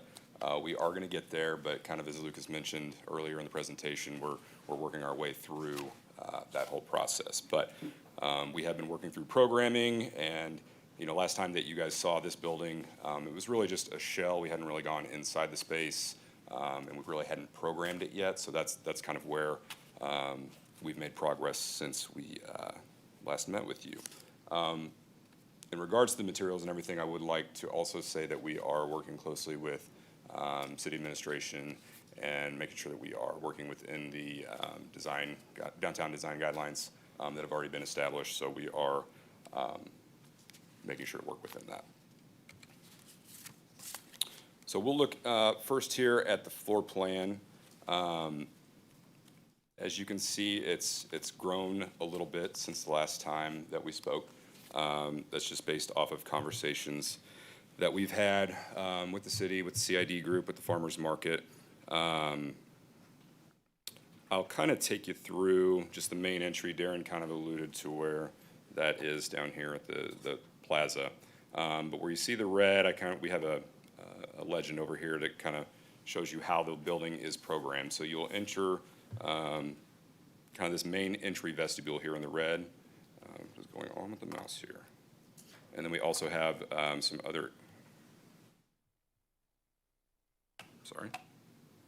some other entry points on the north side of the building. You'll notice that we have flanked those entry points with restrooms. The reason that we did that is we wanted to have restrooms on both ends. We wanted to provide convenience for people that were attending the farmers market or any other events. We didn't want them to have to walk from one end all the way to the other end to use the restroom. So that's why we have them on both ends. We've also designed them in a manner to where the vestibules, you can lock down the interior portion of the farmers market. So let's say there's an event happening outside on the lawn and you don't have anything happening inside the market, you want to shut the market down, you can still have access to those restrooms from the lawn without worrying about people working their way into that interior space. As you move through the space, you'll see we have in the orange is a catering kitchen that we've provided. This is, at the moment, it's strictly just, it's a catering kitchen, it's a warming kitchen, so we don't have all the infrastructure there associated with a typical commercial kitchen. The idea is that all the site is, all the food is prepared off-site and brought in warming trays and then dispersed for any events that might be happening there. Maybe in the next steps we'll get through further developing that. Maybe there's some overhead cooling doors, maybe there's some countertops to where you can serve directly from it. But right now that's where we're imagining the kitchen goes. In the green space, that is our market space. We have grown, I think, look at my notes here, we were, sorry, I'm losing track. So the last time I believe that you saw it, we were at about 12,000 square feet for the market space. We've grown to 17,000 square feet. The reason for that is based off of conversations, again, with CID, with the farmers market. The guidelines that we wanted to work within were 50 indoor vendor spaces, 10 by 10. Now, what you're seeing here is just one way that it could be laid out. Flexibility is key with this, so that's what we're trying to keep that in mind as we progress through the design. But the idea is that you have 50 interior vendor spots, 10 by 10 spaces, and then we have wider than the 10-foot circulation pass. We've actually doubled it, it's 20. And the reason for that is we understand that there are some vendors that are quite popular and they will stack up with people who want to buy their goods, and what we want to avoid is creating traffic jams inside of there, so we want to make sure that we have plenty of circulation space. As we work towards the top of the building, again, the restrooms there, the purple you'll see storage. We're making sure that we have plenty of storage accounted for in this space, and I think I've mentioned this before, but working on the Independence Farmers Market, that's one thing that we wanted to integrate into the design and were unable to, and it bothers me every day that I see tables stacked up against the garage doors. We don't have a place for those to go. So we want to make sure that we don't run into that problem with this project. So we're going to have plenty of storage to put those things away when they're not being used. Here we'll see some of the elevations. The two main elevations that people are going to be viewing are the top one from the northwest. That's actually from the covered lawn looking at the building. And then the southwest one, it's the middle on the left-hand side, that is kind of a view of the main entry. So some things that you're seeing here, we have the iconic signage. We're thinking something, maybe it's LED lighting, maybe it's neon, maybe not neon, because there's a bit of a maintenance issue with that. Maybe it's something that can change color for different occasions, but we think that's kind of a staple of this project. It's almost kind of like a placemaking element. People see that, they know that they've arrived at the market. You can kind of see the variation in this is all glazing that we have on the front here. There's some, we're thinking it's probably brick that's separating all this, but these 5 openings right here are operable doors, and it would be mirrored on the other side as well. So those are all glass garage doors that can be opened up. It would allow, just the way that we've designed the structure of this with the double high space, we would have a nice opportunity for passive ventilation to cool the space when you have all those doors opened up. The main entry, so you're seeing a lot of glazing here, and the idea is that we want to provide a lot of light into this space. We don't want it to feel like you're walking into some dark cavern. We want to make sure that it's well lit, and that's just going to add to the vibrancy of the space, and we want to make sure that we're keeping that in mind throughout this process. That's part of the reason that we popped up this middle portion. You can see kind of these warehouse style windows that are in the top portion, again maximizing that daylight. One thing I haven't mentioned yet at the entry, so your main entry is right here. We have added an extra bay that kind of continues that same rhythm across, but there's no glazing here. This is all just a covered portion, really just pronouncing that entry piece into the space so people know where to go, where that main entry point is. The northeast elevation and the southeast are a little more utilitarian. There's not going to be as many eyes on those pieces of the building. You can see on the northeast we still have some of our access points for storage. We do have an operable door on this side for loading and unloading. If there's, say it's in the winter time and you don't want to open up all the other garage doors, we have an access door in the back that people can come and load and unload for events.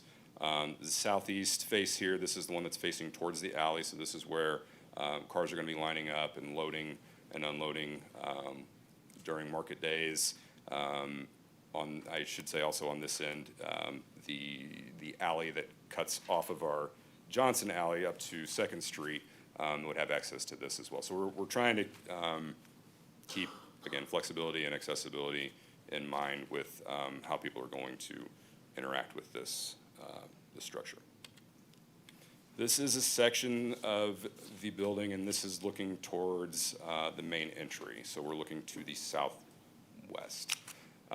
You're not seeing all the structure in here yet. We're working with Leon O'Kane on developing that. We're thinking it's maybe something a little more decorative, something that kind of adds to the flair of the inside of the building. The double high space, we're wanting to create an impressive space, something grand when you walk in. Again, you get a sense of the daylighting. We're taking advantage of the position of the building. We're going to be getting the direct lighting from the south. We have the indirect lighting coming from the north, and we've positioned the roofs in a manner to kind of take advantage of that, opening up more on the north side to get that indirect light. It's just not as harsh. It's much nicer wash throughout the space, kind of filter throughout it. And then additionally, one thing that we haven't really talked about, but we are going to need to keep in mind is how we're going to get water off this thing when it rains. So that's kind of why we have it sloping towards the alley. To the left of the screen is where the alley would be. So just kind of giving you background as to why it's shaped the way it is, yes. Can you explain this view again? What? Let me go back to a floor plan because it'll help better. So this line that you're seeing here, and the arrows are pointing this way, so this is the way you're looking. You're looking towards the main entry. Gotcha.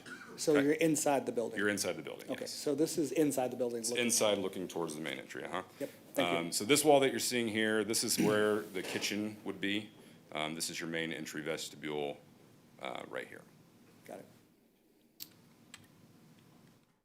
Okay. This is just a 3D view of the floor plan that we wanted to add in here. Sometimes we find that it's easier to understand the 3D views than it is the flat elevations and flat plans. So again, same program, nothing's changed on this. It's just a different way of looking at it to try to give you a better understanding of how this space might function. I will move to the next slide. These two show access into the building. So the image on the left is the doors that are highlighted in blue are what I spoke about earlier. Those are going to be the garage doors. Those are the ones that we can open up all the way. The rest of the glazing that you see, we're thinking it's probably a storefront system. But whatever system we choose, I mean, it's going to match with the aesthetic of whatever doors we go with. So it's all going to look like one continuous system is the idea. On the right-hand side is more of the manual door access. So you can see we've highlighted the main entry points. We've included other access doors here, back in the storage, just, again, flexibility, and we want to maintain easy access for people that are using the space. We don't want to limit them to, 1 or 2 points. We want to give those options. So what we're seeing here, and it's kind of hard to tell, but what you're seeing is kind of just a typical market setup. So it's in the 10 by 10 grid, and a lot of times we'll see markets, vendors set up with the tables in front where they have their merchandise, and then they'll have tables in the back that have kind of the stockpile and everything. So that's what you're seeing here. One thing I didn't mention yet, so we've been working with BRV really closely on how to program the space, because we know that we don't want just a farmer's market. It's got to be more than that. So we've been looking at how many people we can fit in here. I think with our current footprint, standing room only, what we're at, about 1,500 we can fit in here, which is awesome. If it's a tabled event, we think we're closer to 800 people, which is still a really good size event. But what you're seeing here is just a market and how that might be laid out. This shows you about what 100 people in there might look like. This is 250 people. So you can see that we have room to accommodate lots of people, and we think that, given the potential to spill out onto the covered lawn and even out into the new pedestrian plaza, there's opportunities to accommodate a large variety of crowd sizes. We threw this in here because this goes back kind of to what I was talking about with the 20-foot aisles and why we're going with that, just showing that we want to maintain that flow through the market. We don't want to create any traffic jams if we can help it. So that's kind of the idea behind this. This is just an aerial shot of what the current design looks like. So the elements that I spoke about, you'll see the iconic signage, you'll see the pop-up with the clear stories here, your main entry that's covered. This image actually shows the 5 doors on this side that are open. So this gives you kind of the form that we're currently working within. I have another view here that is more kind of at street level, where you'd be kind of inside the covered portion of the lawn looking towards the market, but you get a sense of the scale of this building. So I will hand it over to Lucas now to talk about next steps. Yeah, thanks. So you've seen our schematic design package. We would definitely want to give you guys a chance to respond and comment on that. But we also just kind of wanted to take you through the process and where we're going and what's next, what we're going to be working towards, what you'll be seeing further developed as we go along the design process. So, the first thing that we're going to be looking at is kicking off some of our traffic study. As we're talking about closing off Green Street, we want to consider the possible impacts to vehicular traffic, pedestrian access, the use of Johnson Street, access to the parking garage. So one of the things that's important is just understanding what kind of traffic we're dealing with, and we want to get that study underway as soon as possible. We're also going to be doing some preliminary utility submittal and review, just understanding some of the underground utilities and some of those coordination pieces. That process has already started and underway. We mentioned the PDP, the preliminary development plan submittal that's coming up in the next couple of months. That's really going to highlight how we intend to address some of those issues with utilities and access and with the traffic. So that's going to continue to develop, and you'll see that presentation and submission review forthcoming. And then the exciting part is getting into the design development, where we're going to take this schematic design and further develop. We're going to start pitching some colors, some materials, some paving options. We're going to look at some landscaping, the art integration pieces, all the things we've talked about with BRV's programming and what these spaces look like and how they can be used. We want to look at canopy options and some of those designs. And then all of this is taking into consideration the pedestrian nature and architectural fabric that is, downtown Lee Summit. So that's kind of where we're going. That's what we're going to be going to the next steps. So with that, we'd like to close our part of the presentation and turn it over to you guys for response and comment. And thank you for having us here tonight. Thank you for coming. Okay, you've presented a whole lot. This is a pretty big project, so a lot of details. So council members, questions, comments? Yes, Councilmember Edson. Sure, I'll kick it off, Mayor. Thank you. Thank you. I'm so glad to have you all here tonight. I really appreciate you coming, and I know we've had some meetings with you in the last couple of weeks, and I really appreciate the fact that you took our comments, because I heard exactly things that I had said and things other council members had said, and you incorporated those into this presentation tonight, so I appreciate that. One of those was considering doing something different with the arbor so it's not blocking the front of City Hall. I think that'll be great. Also on the 20-foot walkway inside the building, I was at an older market recently, and it was probably 8 feet. And so I think the 20 feet will be great, because we actually left because there was just no room to walk around. So that's great. I appreciate it. This is wonderful. Thank you. Thank you, Mayor. Yeah, thank you. Great comments. Councilmember DeMoro. Thank you, Mayor. Thank you for the presentation. Again, it's interesting to watch all this come together and see what in the future we're going to have. But I have a couple of concerns, and one of them is the vendor unloading area and the process for vendors to get stuff in the market. And I brought this up a couple of weeks ago too. I don't want it to be, and I'm sure the vendors don't want it to be tedious. And I just wondered if you've worked on that plan with maybe some buggies or something to help them get. The person that is right at the unloading area, that's fine, but people that will set up farther down. I think that would be a concern of a vendor getting to his or her spot. And now the other concern I have, and I'm sure this will work out because you mentioned traffic study, and I'm glad I heard that because of the exit from the parking garage to go out to the alley. I think that would be a major choke point. And I think it goes without saying, we probably need to look at that pretty close, and I'm sure the traffic study will hold that, but I just thought I'd bring it up as a concern.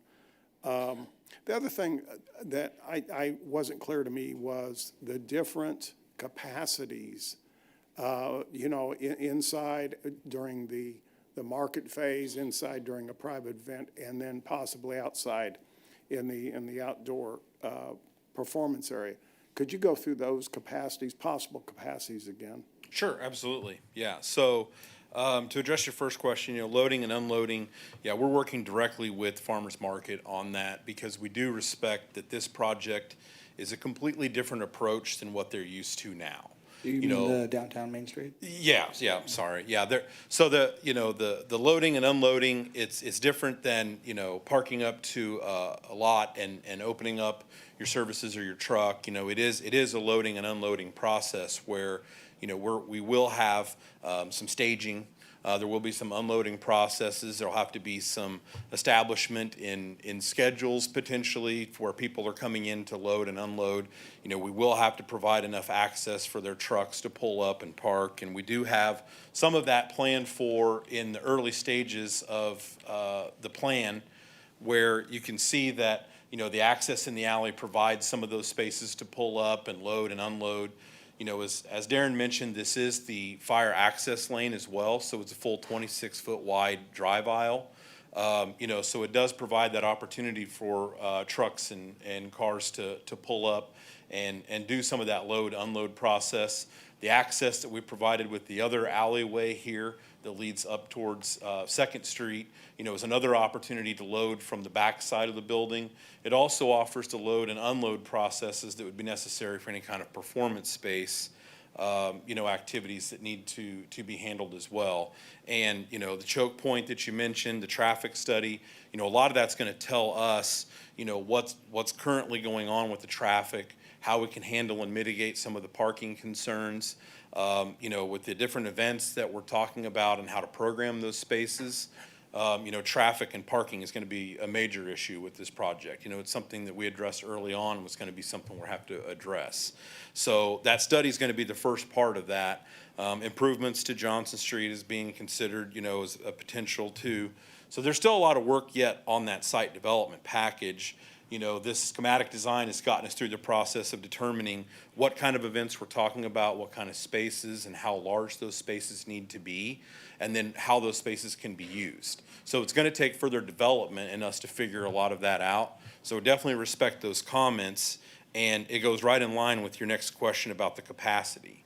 With BRV's programming, they're doing test fits for us and saying, okay, if we're doing a convention or a wedding event, or if it's, downtown days, or if it's, parade events, if it's a concert, what is the capacity of these spaces, to hold people, and then, of course, the parking concern. So, those are still being examined at this point. With the schematic designs that we've put together and programming the different sizes of spaces, there's just so many events that are hard to even imagine that could be happening in this space. So there's probably things that we're not even thinking about yet, and we want to get into that deeper dive and figure out, a lot of those capacities. What was mentioned was, the capacity inside of the space itself, and all we've done at this point is show a potential layout inside of that space. As you set up tables and vendors and events, there's a multitude of opportunities in this space. It's a very flexible space. So, when we look at the capacity, what we do is take the square footage of this space and assume, on a code regulation, how many people can fit in the space.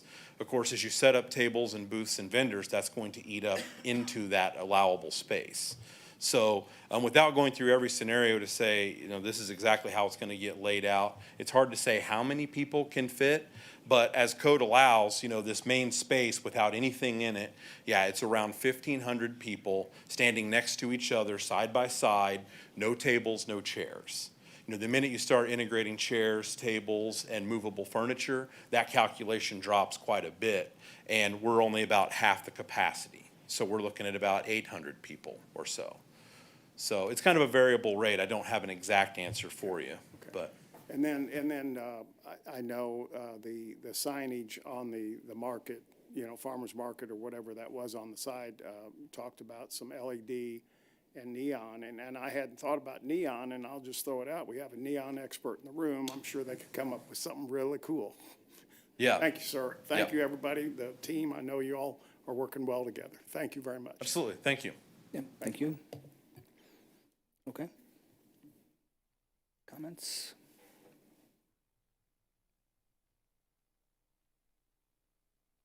Oh, okay, I can talk so you can think. So, yeah, I like the consideration that Councilmember Edson and that one of you brought up earlier with regard to we certainly don't want that canopy to block the city hall. We want it to be beautiful alongside it, or, I mean, it's already shaded in the evening because of City Hall, because it's so tall, that area, so it'll be interesting to see what you all come up with regard to that. You know, we've talked about expanding the charm of the downtown is what we've always talked about. And then when you walk that corner as you're coming down 3rd Street and you get to the corner of City Hall, you look left and you see this beautiful City Hall, which we can do a lot, obviously, with the streetscape. But the other side of the street is just not inviting and such, and we want something that just pulls you in, draws you down the street. And this definitely tree-lined, wickets, very inviting, very, so many public spaces, so many different areas that you can have programming like you've talked about. I just think it's all fantastic from that perspective. I love the idea of an art tower, something that's very iconic that our city could be proud of and that we could take photos with and be symbolic of Lee's Summit.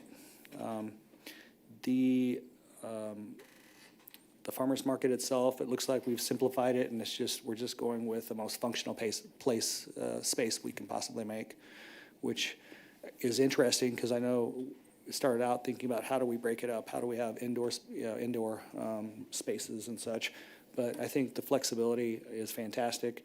And I don't believe you mentioned it, but I think part of the philosophy behind that was the fact that if we're not going to have what do you want to call the space that's finished, where we compartmentalize it, if you're not going to have that kind of space, that's going to be a cost savings, and we could make this possibly 4-season with the savings.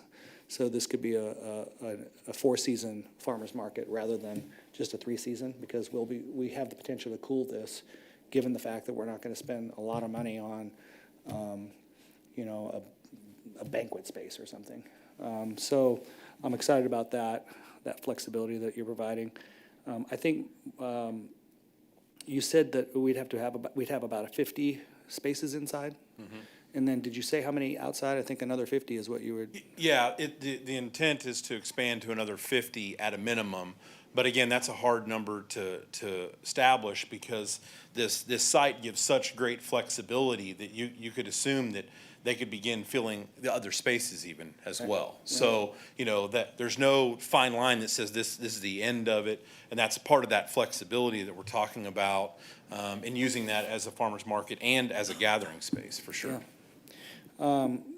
Similar to what Councilmember Edson said, you've said a lot of things today that I think council members are brought up and that I've brought up, such as sustainability, using materials that will last a long time. Mm-hmm. Playground equipment that'll last a long time, but also the pavers and the things of that nature.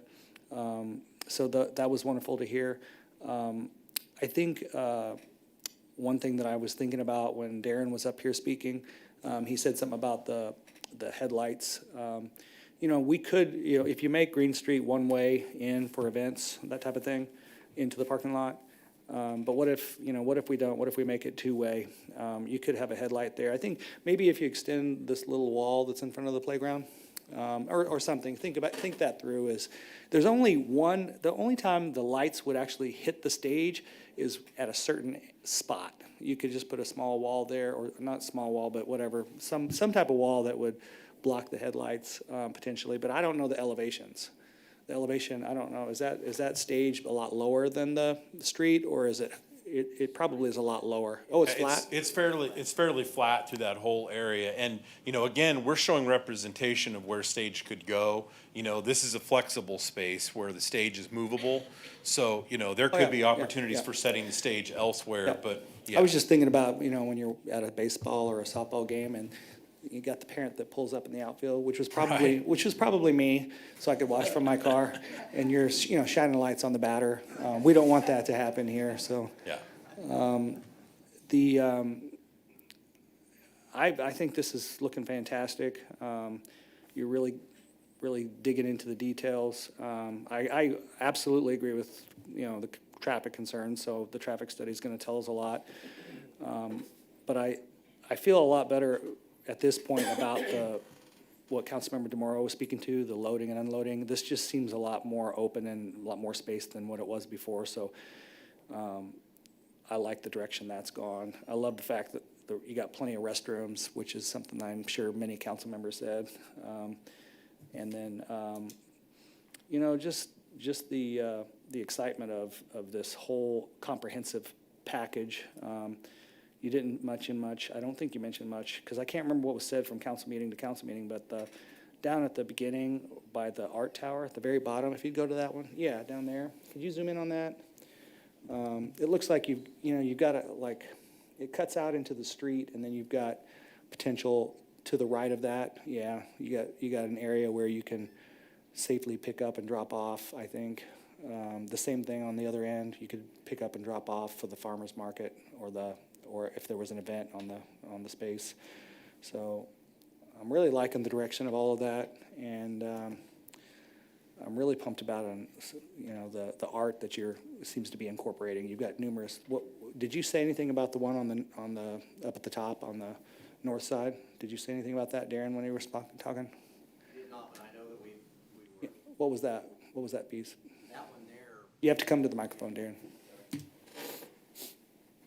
We've talked about whether these are permanent art pieces or if they're, temporary ones. So this one, for a while, was thought of more as a permanent art piece, and I think, kind of tongue-in-cheek, since we have the wickets, which is kind of a play on croquet. So the balls and that big tower is like the stick that you'd hit the ball to. So we were looking at that piece that the mayor's talking about as being maybe a giant croquet ball that you can spin around in the water. Little kids can push that thing kind of around. So we thought that could be kind of fun in there, but then, that depends on if it wants to be a permanent thing or temporary kind of piece in that location, because it's kind of a prime piece that might be a place where you want to have things coming in and out right there, but some piece of art. Okay. And then I think the last thing is just on the farmer's market, that I'll say at least, and then I'll let other people speak, but the elevations of the farmer's market, you've made changes, and they were gorgeous before, but this is better. I just think the look is really inviting and welcoming and looks exciting. It's like, oh, what's going on inside there? I mean, and you've made it so functional that it sounds like we can do a lot inside there. So, very, very happy with this, and can't wait to get you started on the next rendition. Yeah, So, great, thank you. Yep, thank you. Councilmember Pryor. Thank you, Mayor. So I love how we've seen drawings before that it was all concrete. And so I love that there's so much more green and color incorporated now. As far as like the restrooms go, is there anywhere, have you guys thought about potentially putting in like a mother's nursing room or anything, like, since it is such a family friendly area, have you guys thought about like somewhere small like that, or no? So there have been considerations to that, and also as we're getting more into the design development and the capacities that we've been talking about, getting enough fixture count to make it work. We're going to be working directly with BRV on this. They're very sensitive to the restroom experiences and to the programming of the spaces and how all that functions. So they're going to help us tailor a lot of that design and address those comments directly, so that we can make sure that there's not a long line of people waiting to find the restrooms, that the restrooms are easily located. Signage and wayfinding is going to be important, and the size of the event's going to drive some of that, of course. As we work through some of those programming needs, and there still may be some times where we'll have to use some, portable facilities, to maintain just the quantity of people that we're talking about. But yeah, that's definitely a consideration that we're taking seriously. Okay, I just know it was so convenient when I was with my other kids. It was convenient to have a room that I could take my baby.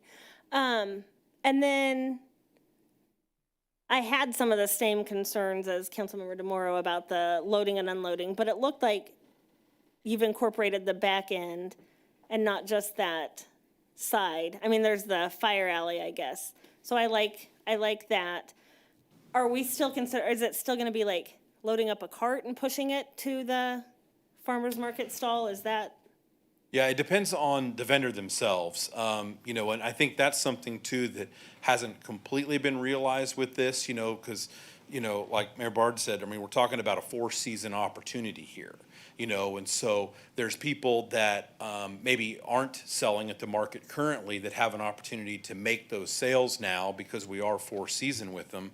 And so we're talking about other things besides just produce potentially here, you know, so I think the size and scale of their product and how much in volume they're going to be doing, you know, I think we'll have to work through some of those challenges with the loading and unloading processes, whether that's carts, whether that's, you know, dollies, or whether it's just, you know, hand loading things in and out. So those are still programming things that we're working out to refine.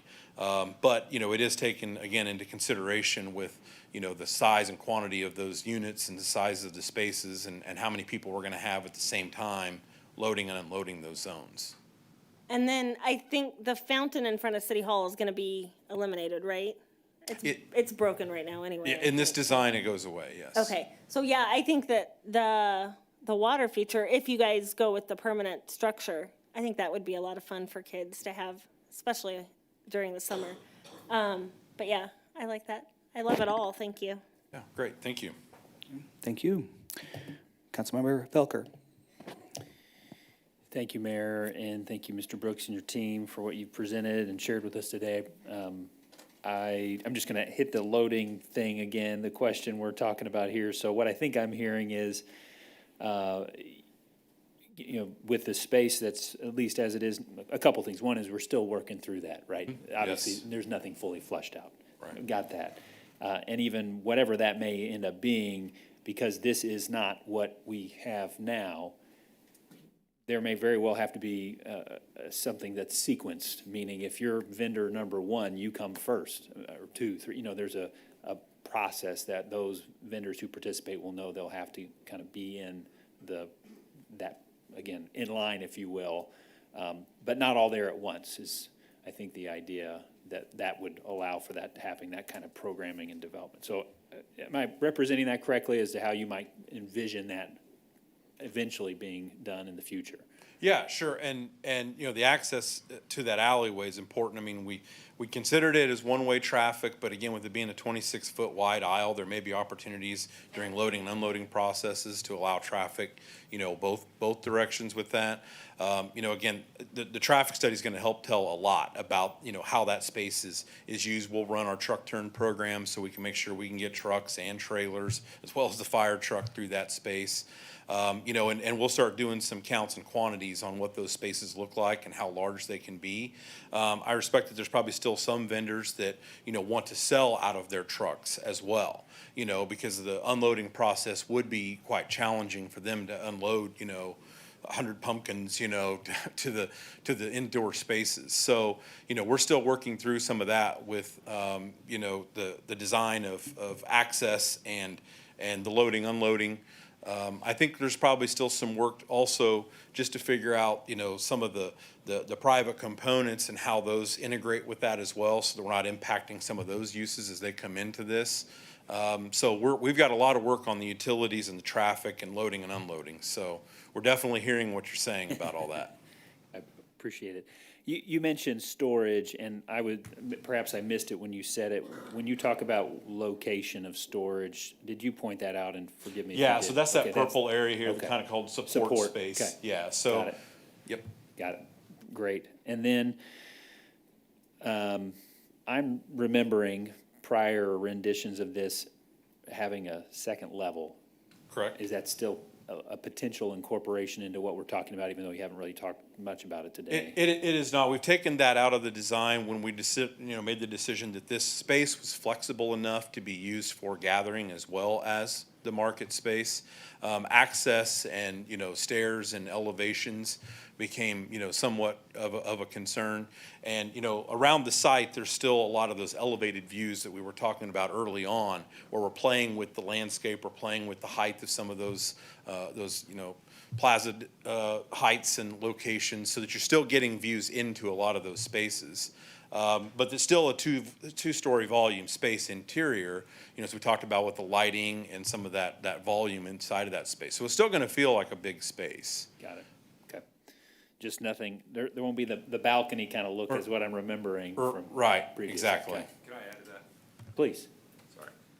So, yeah, in discussions that we were having with the team, we just felt that it would be used for large events. So if you had Downtown Days or Oktoberfest, you would use it. But outside of that, it was going to be pretty underutilized. And it was a lot of dollars that we were throwing at that for stairs, for restrooms on the second level, for elevators. And we just thought it would be better to spend those funds on other elements of the project. Okay. Thanks. So two other questions that have, both that comment and a prior comment from Councilmember Pryor. So I'm looking at our team here. We're all men. I know we have ladies here do you have women working on this project? Oh. I thought the answer would be yes. And I'm sure looking at your website, I'm going to see it, but. Yep. So I hope that doesn't come across in any, there's perspectives that come out from, Councilmember Pryor just shared one. I thought it's pretty valuable. So, anyway, I appreciate the feedback on that. Then the other question might be for staff, which is just the words that I wrote down to myself is, and Mayor, you kind of talked about this briefly. What financial modeling have we completed or are we working on to really show, and this is a big commitment, which is great, number one. I didn't say that earlier, but it looks wonderful. I love what you've done. What kind of financial modeling are we doing now, or am I premature in asking that question? What's the long term?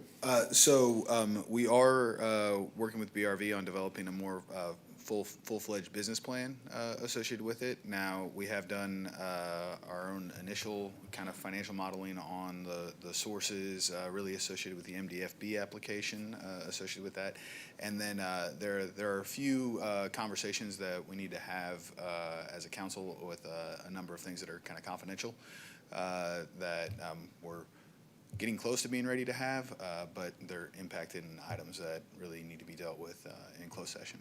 Okay, and the word that I didn't say was this concept of how do we make sure we are good stewards of taxpayer dollars and having a great investment that's sustainable. That's what I'm thinking through. So I just want to make sure that I assume that conversation's being had.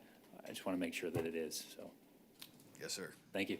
Okay, that's it, Mayor. Thank you. Thank you. Lucas, it's gone really well tonight. I'm not seeing further comment, which means that they agree with what was probably said. It's you got to keep forging ahead. So thank you for this progress. And like I said earlier, we're looking forward to the next the next round. The next, like was said earlier, you're already been working on it. This is you've already made changes. So those action items that you put at the very end, that's the direction we'd like to go. Absolutely. Yeah, and we're excited to get into that too, because we'll have some further development with the modeling. You'll start seeing more development again with the materials, the colors. We've got some renderings that we're going to be producing as well. So, absolutely. All right. Great. Have you shown anybody outside of this room or your staff? Oh, absolutely. Our staff's extremely excited about this project. I mean, I know you've shown downtown Main Street, but other feedback from the community?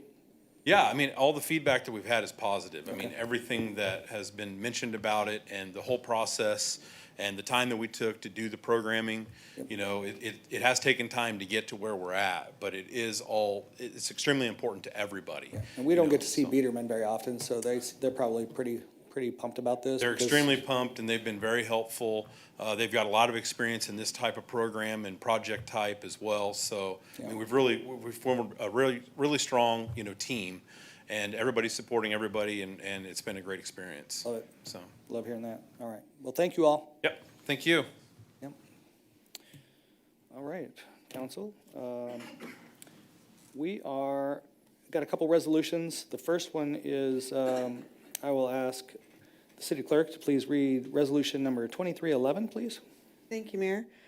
Resolution 2311, a resolution authorizing the filing of an application with the Missouri Department of Natural Resources State Revolving Fund Program for loans under the Missouri Safe Drinking Water Law.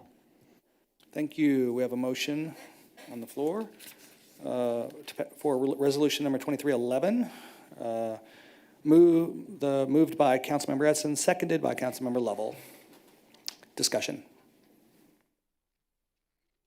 Seeing none, please cast your vote.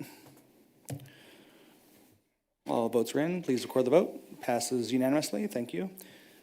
Before we read this next one, this next resolution is about the common purpose among cities in eastern Jackson County to address homelessness. And I will say, I think, Mr. Dunning, when we put this on the agenda, I didn't think it through. I shouldn't have put it on here as a resolution. I should have put it on here as a discussion. Because I don't want, there's been enough emails to staff. There's been enough questions of me that the reality is this should have been a discussion before we put it on here as a resolution. So I'll take that. I should have seen that coming. So I'm telling council that if you really wanted to, when we get done with this discussion, we could vote on this resolution. But really, I want to take the pressure off and say that we're not going to vote on this resolution tonight if that's okay with you all. Let's have a discussion. Staff, go back, let's hear what Mr. Dunning says. Let's hear where we are with this. Obviously, we've had enough little things happen that I think that is absolutely the best way to go, if you're all okay with that. And then let's try to just keep in mind that we haven't been talking about homelessness. And so this was a little bit abrupt because we haven't had any discussions at the council level about this or at a committee level for a little while. There was a coalition for a little bit. So let's just take it from there. Does that sound good, Mr. Dunning? You bet. And, All right. and if I can, Mayor, I'm going to take ownership as well. And that's really my first point. I want to recognize everyone doesn't have full knowledge or history of our efforts that have been put towards homelessness.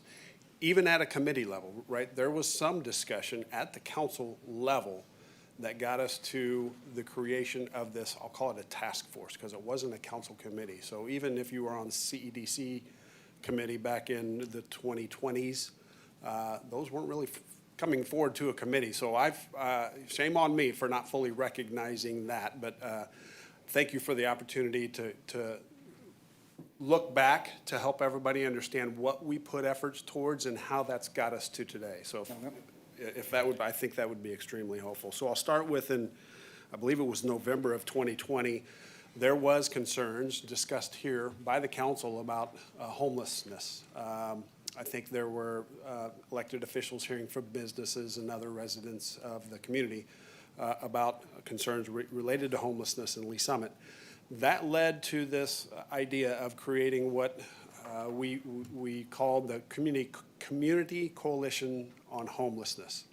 And what that entailed was pulling together 2 elected officials, multidisciplinary staff from many departments, and some community stakeholders to start looking into what is our current response to homelessness. Here's my recollection of that.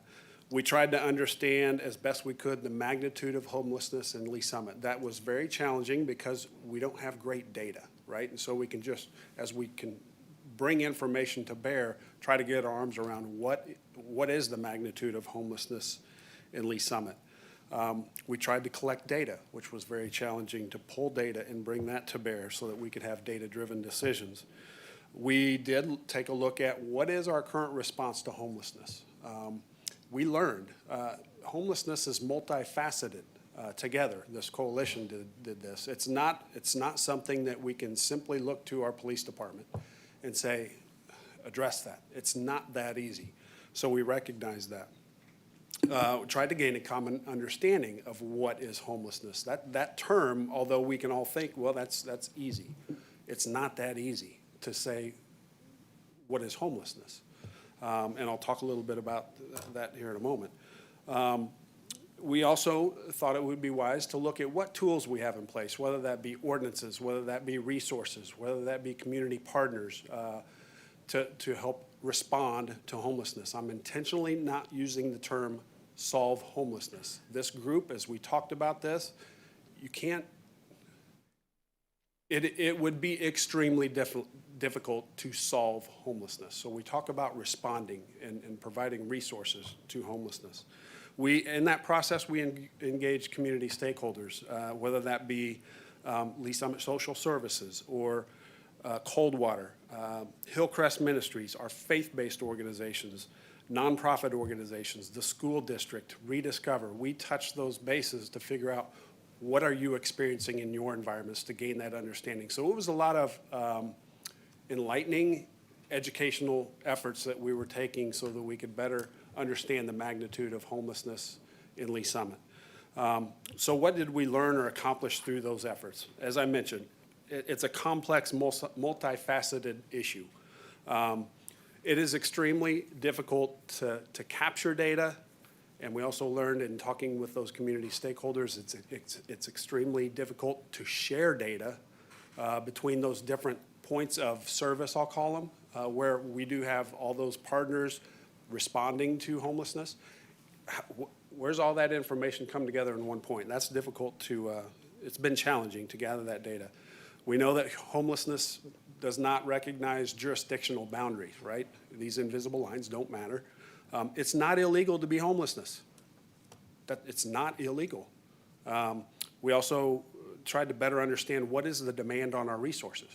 We recognize that in our services that we provide, we have a responsibility there. What is that demand? Also recognize that not everybody that's homelessness desires the same level of attention. Some absolutely embrace the request for help and guiding them to get back in a better spot.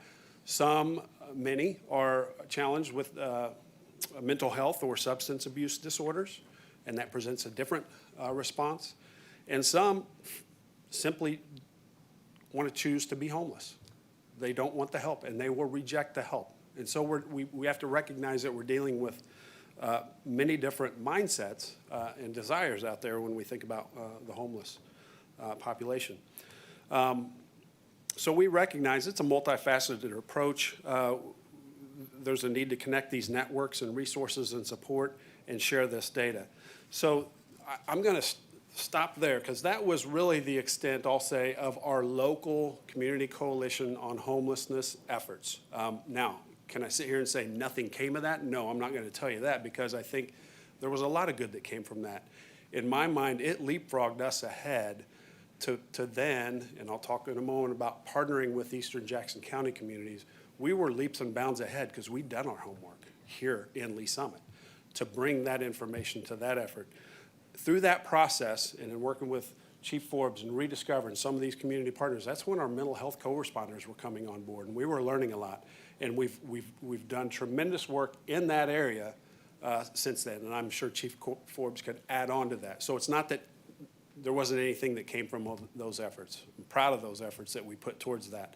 None of you recognizing none of that really hasn't been compiled and reported to you as elected officials. It just hasn't. Now, what occurred? I'm going to say in early 2022, let's face it, municipal elections occurred, right? So that takes a lot of focus. The efforts of that community coalition on homelessness kind of just halted. It did. Then we get to the Eastern Jackson County, more of a regional approach. And so is everybody clear on kind of our efforts here locally? Before I jump into that, I'll just pause there and see if there's any questions on that aspect. Questions? I know that presentation was done by Chief Forbes a couple years ago. Yes. About 2 years ago, and he talked about all of these things. Yes. Talked about potential stakeholders. Talked about pretty much the whole presentation you just gave. He had a whole presentation on it. Yep. It's still online if you want to check it out in our agenda or in the search. You search the agenda items and such. But so from a local perspective, we've done a bunch of homework. But from there, we didn't really move forward with a plan. And now you're saying now you're wanting to transition to Eastern Jackson County and how this conversation came to be. Is that correct? So, here's kind of how it rolled into that, and so No, let me, Okay. before we talk about how it rolled into that. Sure. I have a couple people that have questions. So Councilmember Felker. Thank you, Mayor, and maybe not so much question, and I appreciate that. I'm trying to recall Chief Forbes speaking on that, so I'd like to go back and review that. But you heard is there's no written report, so I appreciate the verbal, but in terms of us being able to have something we go back to and kind of have what data we did collect, what we coalesced around, if you will, on that coalition, doesn't exist. That's factual. That's correct. Okay, and that just, that's a shame, because then it's like what do we use? We're certainly going to get to this next part of the conversation. Perhaps that information could be incorporated into what's being talked about here, or what we're going to talk about. Can I interject? It never did come to council level. I think it was just a CEDC presentation. So when you say the presentation, Yeah. got it. Which I could have been on that. But I'm just not recalling it. If it was depends on the year, I guess. I may have not been that year. I've got it pulled up. 11/11/2020. Yeah, 11/11/2020. Might have been on it. So I could have heard it. So I need to go back and review it. Okay, well, again, I appreciate this.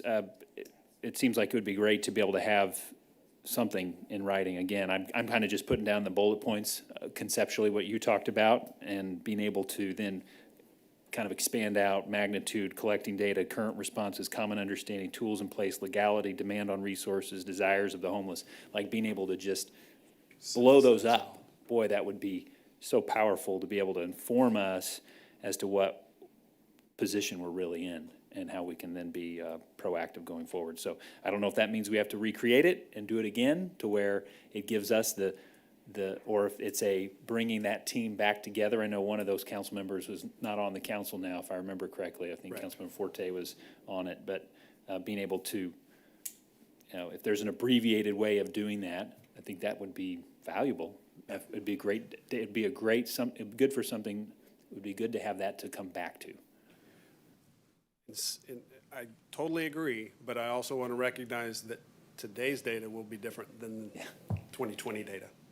Well, but if we had that data, is there, and I don't know, I'm thinking out loud here, can you put that data down, if you will, record it, compile it, create your summary of it, and then does updating that make that much easier rather than doing it all over again? Right. I don't know. I'm just thinking through this and thinking what a valuable resource it could be. Yes. Yep, agreed. Thank you, Mayor. Thank you. I think there's a great framework that Chief Forbes put together with the group. And he talks about a coalition approach and things of that nature. So I think we have a framework to work within. Councilmember Edson? Thank you, Mayor. Yep. Mark, did the Community Coalition on Homelessness quit meeting because of elections or because they felt like their work had been completed?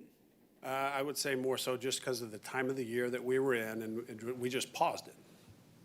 Okay, and that was 2022, early 2022? 2022, yes. Okay, all right, thank you. Thank you, Mayor. Thank you. Okay, so how did this resolution get before us? Because there's a lot of supporting documentation here, and we're just now talking about this. So a lot's happened, and we haven't been updated. Yep. So that's where I'll try to fill in that gap from that point in time until here. So in 2022, that's when Mid-America Regional Council and what we call the Eastern Jackson County Shared Services Group started to have dialogue about homelessness. Now, let's understand Eastern Jackson County. So that's Grandview, it's Lee Summit, it's Blue Springs, it's Independence, and it's Raytown. It's those 5 communities started to have dialogue. Again, multi-faceted, right? Not just city managers to city managers, police to police, peers to peers, about homelessness. And I think even still today, let's recognize every community has got a different challenge ahead of them. They did back then and they do today, right? We're not all the same. Those 5 communities have a lot different needs right now. So it was I'll say, not easy is not the word, but it felt the right thing to do is to roll our efforts from what we had done as a community coalition on homelessness here in Lee Summit into the Eastern Jackson County, recognizing that, yes, Lee Summit has great support systems and resources and civic groups and things of that nature, but so do these other communities. And the more we can network, the better off we're going to be as a region. So we did roll our efforts into that. Through that effort, Lauren Palmer with Mid-America Regional Council is our leader. She is here this evening, and I've told her that if I misrepresent anything, she's to throw the flag on me and come up and correct that. So I did want to recognize Lauren for her efforts and thank her for being here this evening. The approach that was taken here was very similar to our approach on the coalition, was to try to find data, mine data, and do some research. Look at best practices and develop an action plan. And that's what you see attached to your packet, called on Vireo to help this group do just that. Try to find data, try to bring information, look, kind of like we did with our economic development best practices. What are some programs out there that have been successful in responding to homelessness? So that work was done by Vireo. As part of that process, stakeholders from every community, now I can't tell you every stakeholder, that would not be a fair statement, but stakeholders from every community were invited to participate in stakeholder groups to provide input and insight into that process. Ours was no different. I actually provided Mid-America Regional Council with everybody that was on our coalition to be invited to that stakeholder input process.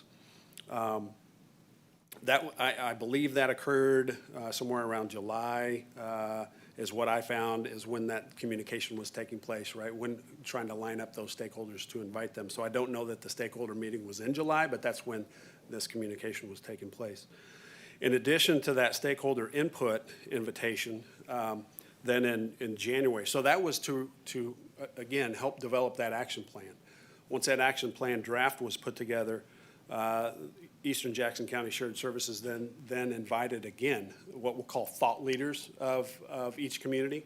Not a wide open call for invitations, but just who are some of those thought leaders that have great experience in responding to homelessness from each community, to review that draft of that action plan.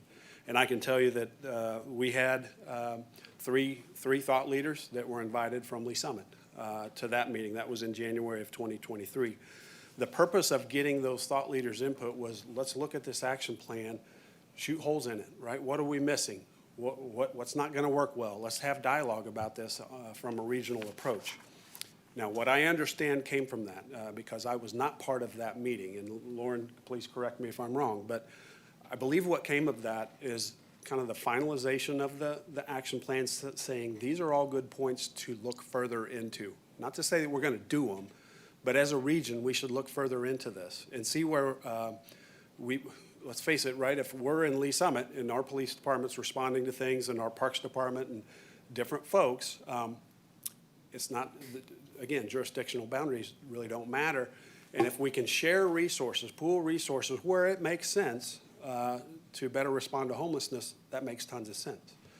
So under that premise then came this action plan and the recommendation from those thought leaders of we need to get elected officials, decision makers up to speed on this work that we're doing. And that's what's led us to this shared statement of common purpose. And ultimately what this resolution does in my mind,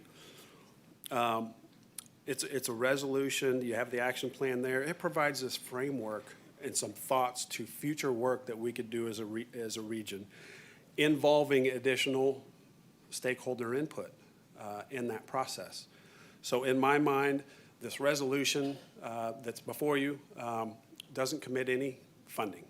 Now, responsibly, it does recognize that many items in that action plan would take funding, but it doesn't say we're committing to that. We have to continue to discuss that and think through that. How might that look? So this is kind of a milestone, if you will, in this process, and it's our opportunity to engage and inform you of these efforts that have taken place. This resolution and the action plan is being shared with the other 5 communities in eastern Jackson County. It's my understanding Independence just unanimously passed the resolution Monday. We're second up. This is our opportunity. I believe Grandview and, let me get this right, Grandview and Raytown, I think, are targeting June to bring this forward, and Blue Springs is still in the works in bringing theirs forward. So I did want to make that statement there. Again, this does not commit any funding, but let's face it will require additional staff resources to collaborate with our partners in eastern Jackson County on continuing to look at how we can better respond to homelessness. So I think I step back and I think one of the goals of doing this is it's truly to provide a better response to homelessness. We're all dedicating resources to this, and we're all concerned about mental health and co-responders and things of that nature, and where we can find common ground to work together, we think that makes a lot of sense. Let's focus on prevention too. That's a whole aspect that can be brought to bear here. So I'll wrap up. I think we agree we're not going to solve homelessness, but that doesn't mean we shouldn't try to put efforts towards this. And lastly, I'll close with this, that in my mind, I'm going to use some of my CEPTED training, some crime prevention through environmental design principles. And when you go about trying to solve something, I've been trained to say, look at the 3 E's. The 3 E's are education, engineering, and enforcement. And as you go through those different steps, it gets more costly to try to solve something. And so this is a perfect example of, let's get educated on what we're dealing with. That's the starting point. And that's still what I think this Eastern Jackson County Shared Initiative is doing, is it's a status check. Here's where we're at. Here's what's happened to date. We've got an action plan. It doesn't mean that we're going to implement all of those action items, but we need to continue to look further into what those thoughts are through this process. So I'll close there, Mayor, and certainly be happy to answer any questions with respect to this, and I know Lauren would be happy to do so as well, and any of us on staff. You've stated it quite a few times, we're not going to solve for homelessness, so let's everybody get that straight tonight. But how do we want to have these conversations going forward is what I think the focus should be on. Yep. You know, or do we want to have conversations at all? Because I think anybody that is passionate about how to address homelessness will tell you that it's and I've been told this by many times right here in our own community, that it's not a matter of, you know, it's a matter of when we're going to have to deal with it. Let's hear what council has to say. So first, Mayor Pro Tem Lopez. Thanks, Mayor. Mark, as the Lee Summit Council representative on the Mark Board of Directors, I guess I just want to state publicly, I firsthand see every month, and I sit on a couple committees, the great work that Mark does in the region. And I think as a city, undoubtedly, Lee Summit has an excellent relationship with Mark and are viewed as a leader within the Mark leadership and across the region, the Kansas City region. With that being said, I think a lot of the questions that were going around the last couple of days via email, for the most part, that I saw from my colleagues, I think there was just concerns because this coalition that was formed, that I appreciate you kind of bringing us up to speed, and the mayor also highlighted some key features that Chief Forbes eloquently spoke of a couple years ago. I think all that is good. I think the intent in this resolution is good. I think the plan itself is good. The action plan in this resolution is good. However, there's a key component that is missing, and I think that's why, I don't want to speak for everybody up here, but I think that's why there's quite a bit of questions. And you explained kind of what happened with the coalition. Whatever reason, for whatever reason that occurred, that's kind of unfortunate. And you know, again, I won't speak for everyone, but I think, you know, we had Mr. Sanning spoke earlier in public comments about not being included in that process as a key stakeholder an organization within our community here in Lee Summit. So a couple questions. Were some of these coalition representatives from our Lee Summit Coalition included in this process, this regional process, number one, as this resolution was put together? And I think you answered one of my other questions that I sent via email earlier yesterday or today. I guess Councilmember DeMoro, who was also part of this representative of the council on the coalition, I don't think he was included in the process that I'm aware of. So I guess that's where there was a disconnect, and that's why I'm glad the mayor and you have acknowledged that we probably won't vote on this tonight. I don't think that we're against it. At least that's not what I'm reading, but I just think there was a disconnect. So that's just my opinion, Mayor, for whatever it's worth. Thank you. Yeah, I listened to Mr. Sanding's comments, and I did go back and search to see who was invited to the stakeholder group, and it was the list of our coalition members. Now, I can't speak to whether or not they received the invite or attended, but that was the group that was invited to that stakeholder meeting. Intentionally, right? That was the group that was doing this work here in Lee Summit. It felt right that we continue to be engaged, so.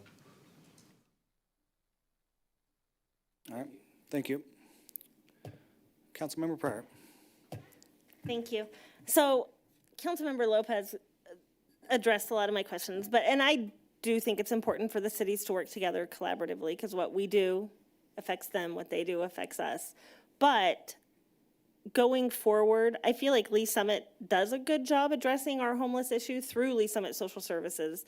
But going forward, how do we plan on incorporating I know that the invite, those people supposedly got invited, and maybe they did, maybe they didn't. I don't know who sent out the invites, but a lot of people seem to have not gotten the invitations that I feel like probably should have gotten the invitations. So going forward, how are we going to determine who gets to be a part of all of this, all of the whole initiative? I don't think we want to exclude anybody, to be honest. As I think about the verbiage in the resolution, it's kind of an all hands on deck, right? Bring what you can to this effort so that we can get our arms around it. And I think we recognize as a region, we recognize it here just within our community, that the connections, the communication, the information sharing is critical to this. That exists here in Lee Summit, but then also as a region. And we know there's numerous entities and organizations that are responding, but we need a coordinated effort. That's part of our challenge.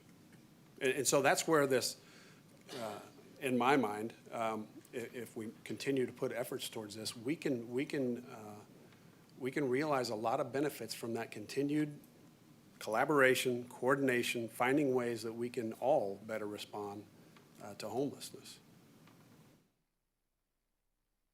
And I know you said no funding. This is not a commitment of funding at all. There's no direct ask of funding in this resolution as I see it tonight. Now, if we get to that point, I'm sorry. Well, no, yeah, if we get to that point, will we vote on it? How do we determine what gets funded, how much gets funded? What cities, does Lee Summit contribute more because we're a bigger city? I mean, how does that? To me, that's where the data comes in, right? What's each community dealing with, and what kind of services are needed? And that, to me, that would need to be revisited, right? You got to start somewhere to develop a methodology to, if we were to pursue things that require funding and funding sources and resources, how do we shape that? And so that's yet to be developed. That would need to be thought through and proposed in a manner that, was mutually beneficial to all of the communities participating. I think about some of these other regional efforts. I think of our Mars radio system, right? That's a great example of where everybody's not the same, right? It depends on a lot of factors that go into that. So to me, this would be no different. Okay, thank you. I feel like just the whole entire resolution was just unclear on so much of the verbiage in the resolution. I know tent cities was mentioned several times. The funding was mentioned several times. I just feel like the whole thing, I don't know, I read over it a couple of times and I came out of it with more questions than I had answers, so. Yep, and that's where I'm going to apologize, right? I was in a different seat participating in this and then moved to a new seat, and here we are. So I'm gonna take ownership of that. And it really struck me that it was a task force. Yes, the committee was updated one time, but the council as a whole, this is the first time you've seen it. I recognize that, and Councilmember Hodges and Lovell and probably many others. So my apologies on that front. Oh, thank you. Okay, thank you. Councilmember Felker. Thank you, Mayor. So just a couple things. That November 2020 presentation from Chief Forbes, sounds like the community, the Coalition on Homelessness would have been meeting after that. I'm not sure if that's actually accurate, but so there was something shared then, and then it seems like it was held. And I remember when this coalition was meeting, and Mr. Dunning, maybe you can help me, because I was on CEDC with Councilmember Forte, and I don't remember if Councilmember DeMore, were you on CEDC with us at the same time? It was my first committee, one of my first committee assignments. I don't, like, we don't have it as I don't see a public meeting record, and maybe I'm searching incorrectly. And I remember when that was going on, I was kind of like, I was like, there's a coalition on homelessness, and I would hear a little bit that Councilmember Forte would say to me about it, and Councilmember DeMoro, but it seemed like it was just operating somewhere without it being kind of a publicly available or consumable process. Am I accurate in thinking that way, or am I missing something when I try to search for it? No, that is accurate. They weren't public meetings, right? It was, that's why I called it a task force. It wasn't a committee. Was it created by the council? What was the way, yeah, if memory serves me right, the way it was formed, it kind of launched off Chief Forbes' presentation to the CEDC. I think that was kind of the kickoff to putting efforts towards let's get better educated about what, again, tying back to what's the magnitude of the challenges that Lee Summit's facing. And that's where this community, the task force was brought together to get more informed about homelessness in Lee Summit. It wasn't through, agendas weren't posted, right? It was doing, I'll call it doing homework to try to become better informed about what we're dealing with, what do we have in place, what gaps are there, right? What don't we have that maybe perhaps we need? And along that process was a lot of information gathering. And I don't think that's a fault that it happened or anything. Somehow it seems like there's something missing when we had, if council members were a part of it, that it didn't end up being, again, more publicly. I'm not sure what other task force we or any of us are on at any point that I've ever been on or been asked to be on that ended up not being in a, basically a publicly available meeting. So it seems like we missed something there. And I know that you're stepping in where that was happening before, but just making the observation. I think the thought process behind that was, let's go do some homework and then let's bring that through the CEDC, if memory serves me correctly. Okay. That's what I recall from that. And I appreciate dialoguing, because again, I still feel like I was pretty new then. I was 4 or 5 months in, because that was a June election, so I was only 4 or 5 months being into council, and still figuring out a lot of things. So I'm jogging my memory on that. So I'm just going to get to this question, and this is actually probably for Ms. Palmer.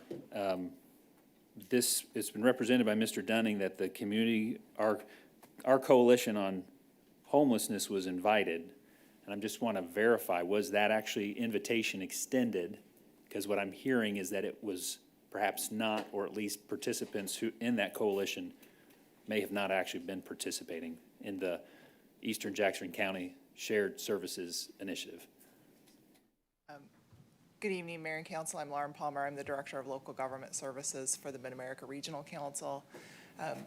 Councilmember Felker, I've looked at emails. I can verify that your coalition was sent the invitation to those community meetings that we did back in July, August, when we were working on that suburban action plan for homelessness. And what year? I'm sorry to interrupt you. July, August of? 2022. 2022.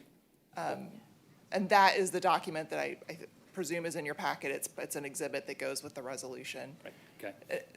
Now, look, I can verify that we sent the invitations, things get lost in cyberspace. If someone says they didn't receive it, I trust that, and I take accountability for that, and we'll do further research, and we want to make sure we get that kind of issue corrected in the future. That is different from the meeting that City Manager Dunning was describing that happened earlier this year, where we asked each of the 5 cities to send, 3 or 4 thought leaders. And the purpose of that meeting was really just, we've done this action plan, it's a 30 or 45 page document. There's a lot here. Let's try to work with a smaller group and just kind of digest what we've heard here and figure out what we're going to do with it. It wasn't the intent to be exclusive at all. It was just, let's kind of get a team together and work through this and see where we go from here. So I understand that you've got some reservations and probably won't act on this resolution tonight, but I guess from my perspective, I just want to share, I feel like this is the beginning of a process and not the end of a process. The conversations that resulted in bringing this resolution forward to the cities were along the lines of, we've gone a little ways down the road, and I think there's something here that we can work together collaboratively. We really need to get back in front of our governing bodies and make sure that there's concurrence, that this is a project that they want us to continue to work. So that resolution is really giving that direction back to your staff, like, keep working it and see what you can come up with. So I'm listening to the feedback, and I'll take that back to the Eastern Jackson County Shared Services Initiative to figure out how we could design a process when we go to this next level to really make sure that we are being inclusive in the next level of work. So thinking of those, you mentioned kind of the 2 decision point timeframes. There's the July, were there a series of meetings after that July action plan was put in place? That's when it started, right? Yeah, there really weren't a series. There were 12 meetings that we did as part of developing that action plan. And those were across all 5 of the cities. I think there were 2 that were specifically within Lee Summit. And then after we did that series of 12 meetings, we had one large convening where we invited back everyone and kind of did like a preliminary report. And then based on the input from that meeting, finalized the document. Can you say who, so I'm hearing 12 meetings, and then there was the 3 to 4 thought leaders meeting. Like, was those distinct? Yeah, so I'm sorry if I'm not being clear. There were the 12 meetings, then we had one large convening that was in September. It was a virtual meeting where we invited back everyone who had been invited to all of those 12 smaller community meetings and gave like a preliminary report of what we had heard across all those 12 smaller community meetings and used the input from that larger convening in September to finalize that suburban action plan around homelessness. So that document was finalized, I believe, in November of 2022. And then it was after the first of the year in January of 2023 when we had this meeting that I refer to as the thought leaders meeting, when we brought together this smaller group to, like, how do we digest and move forward with this report that we received? So let me ask just a few things.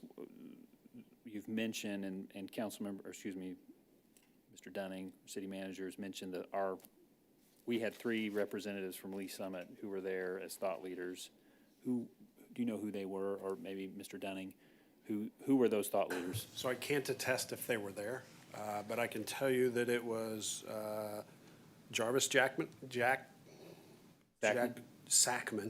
with Hillcrest Ministries, Vanessa Hickman with Rediscover, and it was Shelley Sanders with Lee Summit R7 School District.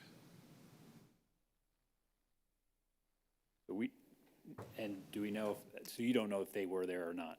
I do not know. I do not recall off the top of my head. I do have a record of that I could provide. I don't have it with me at the meeting tonight. I know Jarvis was not there. I believe he sent someone else from Hillcrest as a designee. Pretty sure Shelley was there, but I would feel more comfortable if I could verify. I'm not asking you to make a representation that you can't. That's fine. I'm just trying to understand. And then you mentioned 2 meetings in Lee Summit. Where were they, and did we have representatives at those meetings? both of those meetings were specific invitations to groups within Lee Summit, so there wouldn't have been anyone else there except your audience from Lee Summit. Explain that to me. There are specific invitation to groups within Lee Summit, to like Hillcrest? I'm or sorry, not groups, yeah, individuals. Like, we asked all of the cities, give us a list of people to invite to these meetings. And I believe there were 2 in Lee Summit. But it would, the attendees for those meetings would have only been representatives from Lee Summit. We did different meetings for each city. So who oversaw the Lee Summit meeting? That's what we're trying to get to the bottom of who knows about what's happened and yeah, so. Yep. Mark issued the invitations for those meetings. We did the calendar invites. They were virtual meetings. They were all done via Zoom. And they were, we had a facilitator, Vireo Consultants, ran those meetings. But we don't know who from Lee Summit actually attended those meetings. I don't know. I don't have that information with me tonight, but I have a record of it that I can pull up and Because and I get think back to you. the upshot of that is, as a council, well, I'll just speak for myself, like I would want to talk to who those people were. Tell me about your experience. Tell me what this means here in this part of the document. Help me to understand why this is important. Because I wasn't part of that meeting, not necessarily asking that I would have wanted to be a part of it, but just saying, like, trying to find out where do we get the information so that we can go from this, which is a lot, and probably some things that would be great ideas to implement, but, and I know, understand technically we're not implementing a thing except to say we're on board with getting back on board, if you will, kind of getting back in the room to work through something. But it would be really helpful to know who's actually had this conversation with, in creating this. Do you know if other municipalities had elected officials involved in the 12 meetings or the thought leaders? Yes. Okay. Okay. Okay. Ms. Palmer, I appreciate you being here. I know it's late night. Thank you so much. And I'll just maybe make this more of a comment that we usually on this dais hit issues that are deep and heavy after we've had a committee vet it. And I feel like this is one of those things where CEDC should be, I assume that's the appropriate committee. It's not Public Works. We do a lot of good things in Public Works, but I don't think this is it. Anyway, my recommendation, Mayor, if there's a recommendation to move forward on this in some way, is to have CEDC have a more in-depth conversation. CEDC is what got us in this mess. Well, but apparently it didn't swing back. That's the thing, is somehow. I'm just saying that coalition never came through council, never was council approved. You got to the point earlier, and that's the fact. So now that it was not an inclusive group, that coalition was not. And we're talking about not excluding people. That's what Mark Dunning said. Yeah. Let's not exclude people. So, I mean, whatever's happened in the past, we now have this document that a lot of individuals have put a lot of work into. As a city, we are neighbors to everybody else, and it's, I think, we should be very interested in what this document looks like and how we engage with the shared services initiative. So I would be I would be in favor of whether this is a referral or however the process goes, to having CEDC review the materials provided at the bare minimum, perhaps find out who's participated, bring them in, have a conversation with them, find out what recommendations we might have for going forward to better inform us as a full council. I'm supportive of that. If we wanna have Mayor Pro Tem assign this. But the problem is a coalition was put together without council approval. It wasn't a committee. It wasn't a mayor-appointed, council-approved committee. And how it came to be, I don't even know, and I'm the mayor. So I think, we're giving Lauren a hard time about their process, and we need to get our ducks in a row too.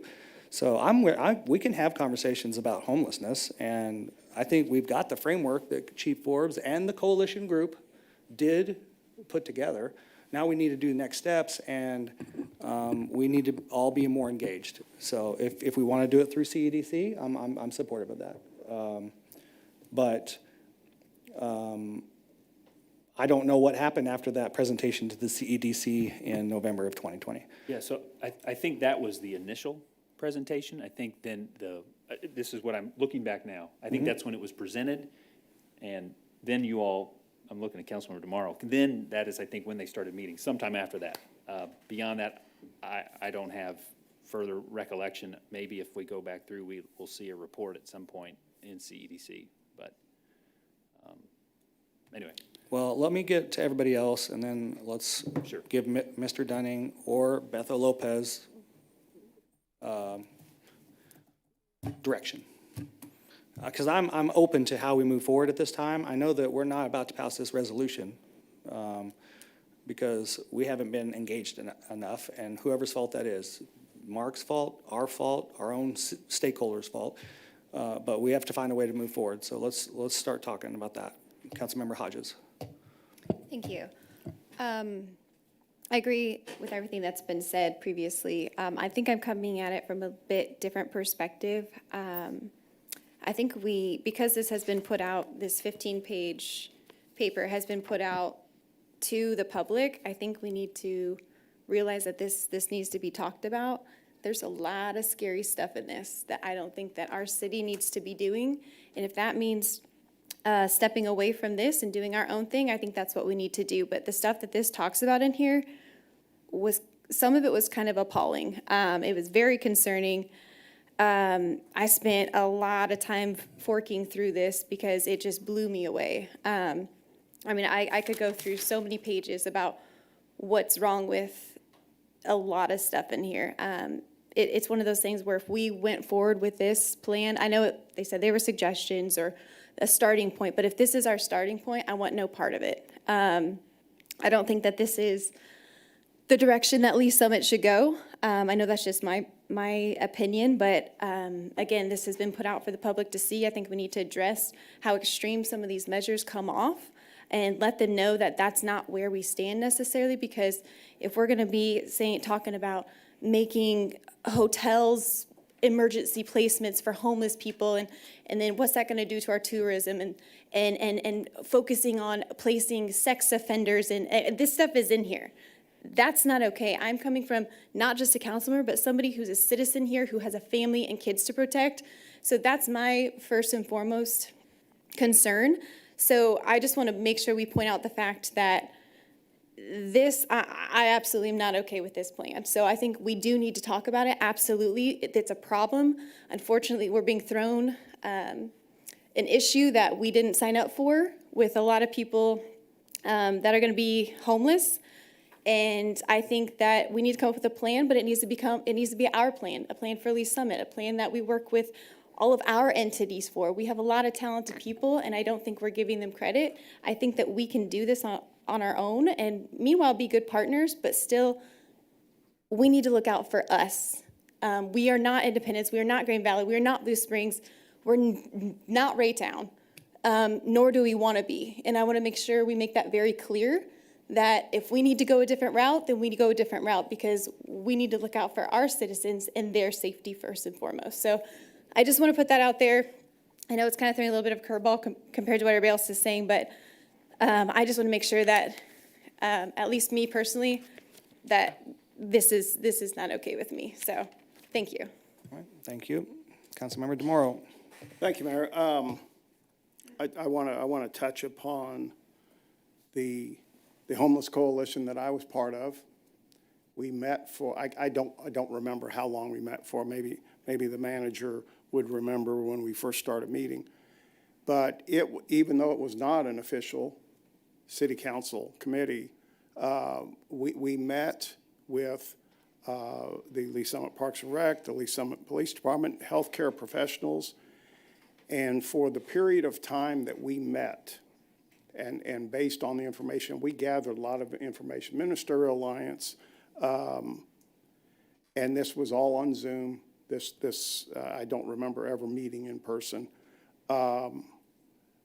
We learned a lot about the homeless in Lee Summit. We did not take into account, we did not Even though generally we were concerned about homeless in Jackson County, Wyandotte County, wherever there's homeless, we concentrated on Lee Summit, and we wanted to completely understand what our mental health professionals, what our nonprofits, how they handle homelessness when it appears. And we came to the realization that the homeless in Lee Summit either chose to be homeless by their own accord. They did not want to be in part of society, even though they were, I mean, and most of them were offered help.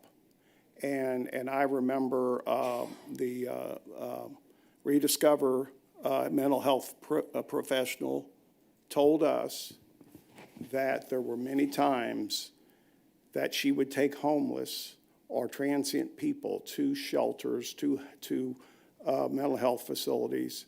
And when they found out what would be required of them, which generally was behave, no alcohol, no drugs, they'd walk out the back door.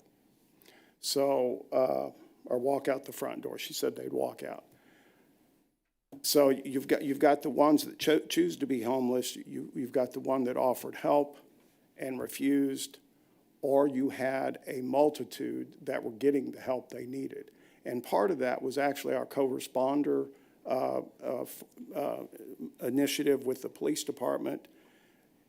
And when we ended in February 22, and the manager was absolutely correct, it stopped because of the election, and it never restarted after the election.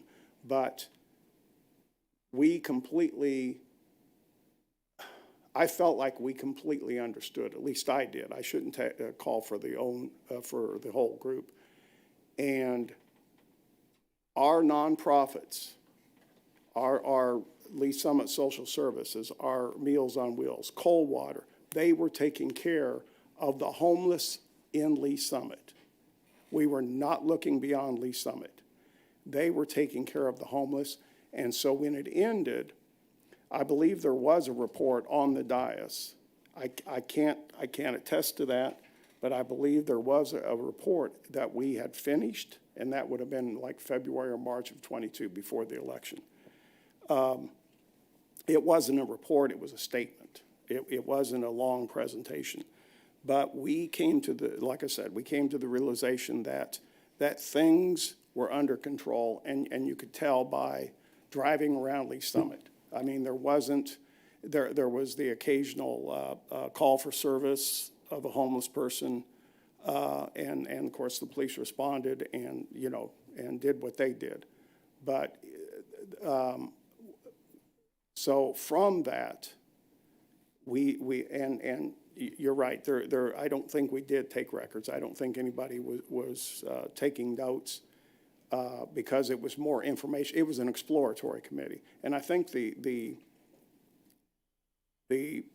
plan was to incorporate it into an actual city council committee, but it didn't happen. The election happened, and it never picked back up.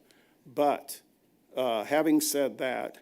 And I did remember going to a MARC meeting, August of 2020, and I think it was called Unhoused. I'm sure it was, actually, because I looked on my calendar. But in that meeting, it was concentrated on Kansas City, Missouri, and Wyandotte County. I do not remember anything about Eastern Jackson County. So, having said that, when I got this document, this was completely contrary to what we had talked about, and the initiatives in this piece of paper were just, well, and it's been said, mind-boggling. I mean, that some of these things could happen to Lee Summit, and the one that really stuck out. And it really, when it was called for there were suggestions for safe spots for camping, needing more shelters in suburban areas. And I'm thinking, it says that, I'm reading right off the report, camping in suburban areas. And I thought that's the wrong message. That's the wrong message. I don't think that, I just don't feel like. Mr. Councilmember, we got to get going. Yeah. You got to Well, wrap it up. I wanted to let everybody know about the coalition. There were several mentions of it. But, okay, I'll stop there knowing or thinking that we're going to be discussing this further, correct? Well, we definitely are, because you just said that basically, you generalized and said every single person in the community that's homeless is taken care of. And I can assure you that there are a lot of kids couch surfing that don't have homes in Lee Summit. And that's not in Travis Forbes's report, but I can assure you it's real. It's real. It is So real. we have to get past this initial stage, this exploratory committee, and take the next steps. We're not going to solve it tonight. We can get there. We can do our own thing. But I just don't want to make any more statements like that tonight. It's too broad and encompassing, and it's not a clear picture. We need to get Chief Forbes back on it. We need to get the school district back on it in a coalition. We need to get all these stakeholders that Chief Forbes identified in his presentation. We need to get them all in one room, and we need to have a coalition and have these discussions. But they better be council approved this time around, so that everybody is included and we're all working together, and it's not by invite only. By who, other than we want to invite lots of people, but it needs to be a process. Mr. Dunning, we need a process. Councilmember Edson. Yeah, just real quick, I know it's been suggested we send this to committee and CEDC would be appropriate. However, as current chair of CEDC, I would like to say that every time this committee takes 2 steps forward on things like attainable housing, we get assigned another issue to look at, like marijuana or CDBG. So it's kind of hampering some of our work. My idea would be, Mayor, maybe create an ad hoc committee just for this issue, so it gets done and gets done at a timely manner. And also, whether you appoint those committee members or other council members to participate in some of these stakeholder meetings. That way we get buy-in from the council members, because us being excluded is not contributing to the buy-in. So just some thoughts I had. Thank you. No, those are good thoughts. We're trying to do a wellness committee. We just approved one last week, and that's part of the conversation. I don't know how we got here. Like, it's a mess, but probably because it's a hard topic. That's probably why. It's a very, very, very difficult topic. And like you said before, we all have different needs. Every community, we all have our distinct fingerprint or different categories. The other night we were talking about EDC, and the guy said, if you've seen one EDO, you've seen one EDO, right? So, if you've seen how one community addresses homelessness, I suppose you've seen how one community addresses homelessness. We need to address homelessness somehow. We need to have conversation about what's real and what's not real. We have the CITs that Chief Forbes is working with. These are officers that deal with mental health, and we need to have conversations with them, Chief. Don't you think that would be good? We need to have conversations with the school district, because they are the ones that actually deal with the saddest of stories, I think. Well, I take that back. I mean, we've got Hillcrest and Rediscover and others where there's lots of stories out there. But homelessness is most often dealt with because of mental health. Okay, so to say, I don't even know if this is a conversation about homelessness. Let's just make it a conversation about mental health. And go from there. Mr. Dunning, we need to get a plan on top of a lot of other things we need to do. But it does start with all the stakeholders that are in that presentation that you pulled up from Chief Forbes. It's right there. This is the stakeholders you involve.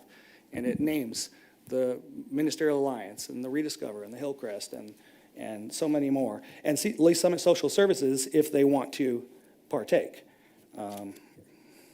Because coming in for public comment was just not the right route.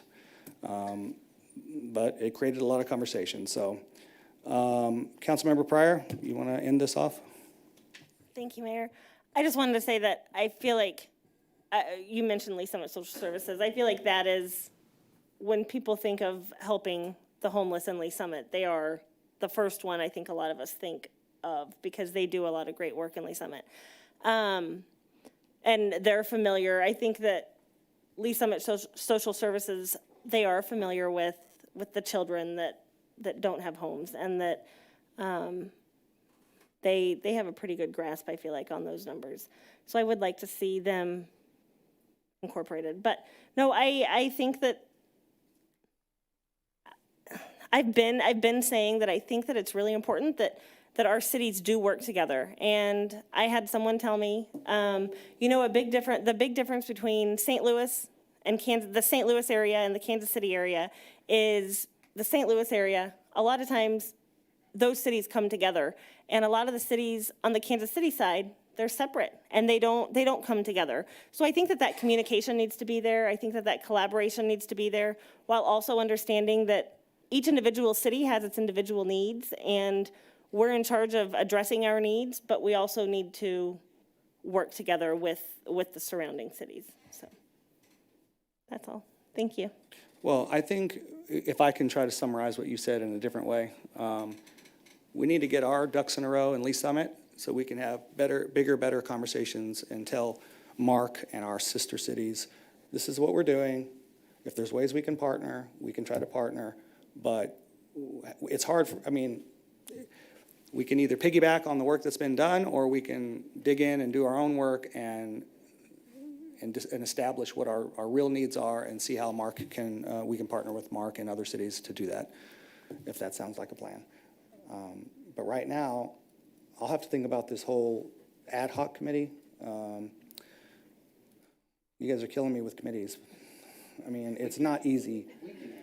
Well, as long as we're not excluding people, because I feel like that's how we got here with the Coalition of Homelessness. Just because you invited Chief Forbes doesn't mean it makes a coalition of homelessness. And Mayor, I was just suggesting a council ad hoc committee, so just 4 council members to dig into the resolution and the work that's been done, and as opposed to CEDC. I'm kind of liking that idea.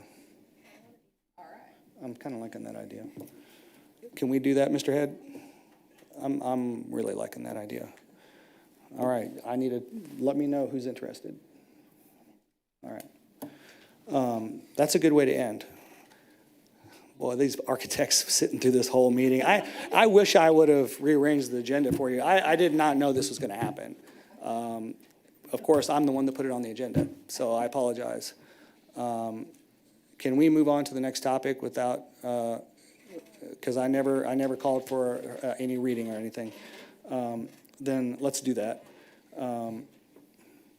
See, I'll be up all night long thinking about homelessness because of this too. That's the worst part about it, is it's 10:10 and I'm gonna be up all night.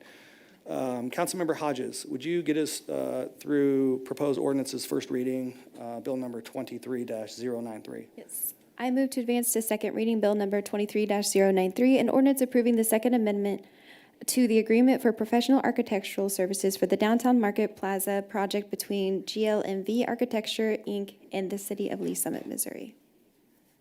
All right, we have a motion to move to second reading, bill number 23-093 by Councilmember Hodges, seconded by Councilmember Edson. Discussion. Councilmember Felker. Sorry, everybody. Mr. Elam, can you summarize what we're doing here, just so we can make sure we're Yes, sir. questions we need to ask? Thank you. All right, Ryan Elam, Assistant City Manager. What you got before you is the design modification number 2, and really the bulk of these increases are a result of the changes in design to go from a public street to the more pedestrian-oriented pedestrian plaza area. Specifically, we added the traffic study in with the change in the traffic pattern. Johnson Street and a little bit of additional on Green Street, as well as the overall complexity of the plan now has increased quite a bit. And so that's resulted in a couple of different changes to different sections of the contracts. These are all not to exceed numbers, so they're time and materials not to exceed. And there's 3 phases in the current contract, Exhibit A, B, and C. A is kind of more the master planning, and the changes in there are a result of additional renderings and additional complexity to the base model that has to be added. Optional B are those, they're called optional services, but that's a little bit misleading. Optional services are essentially additional studies and services and things like that that they're considered optional under the architect's contract. It's either architect or direct awarded by the owner. So that's kind of the optional can throw people off. But and then Exhibit C is really where the bulk of the design work is associated with that.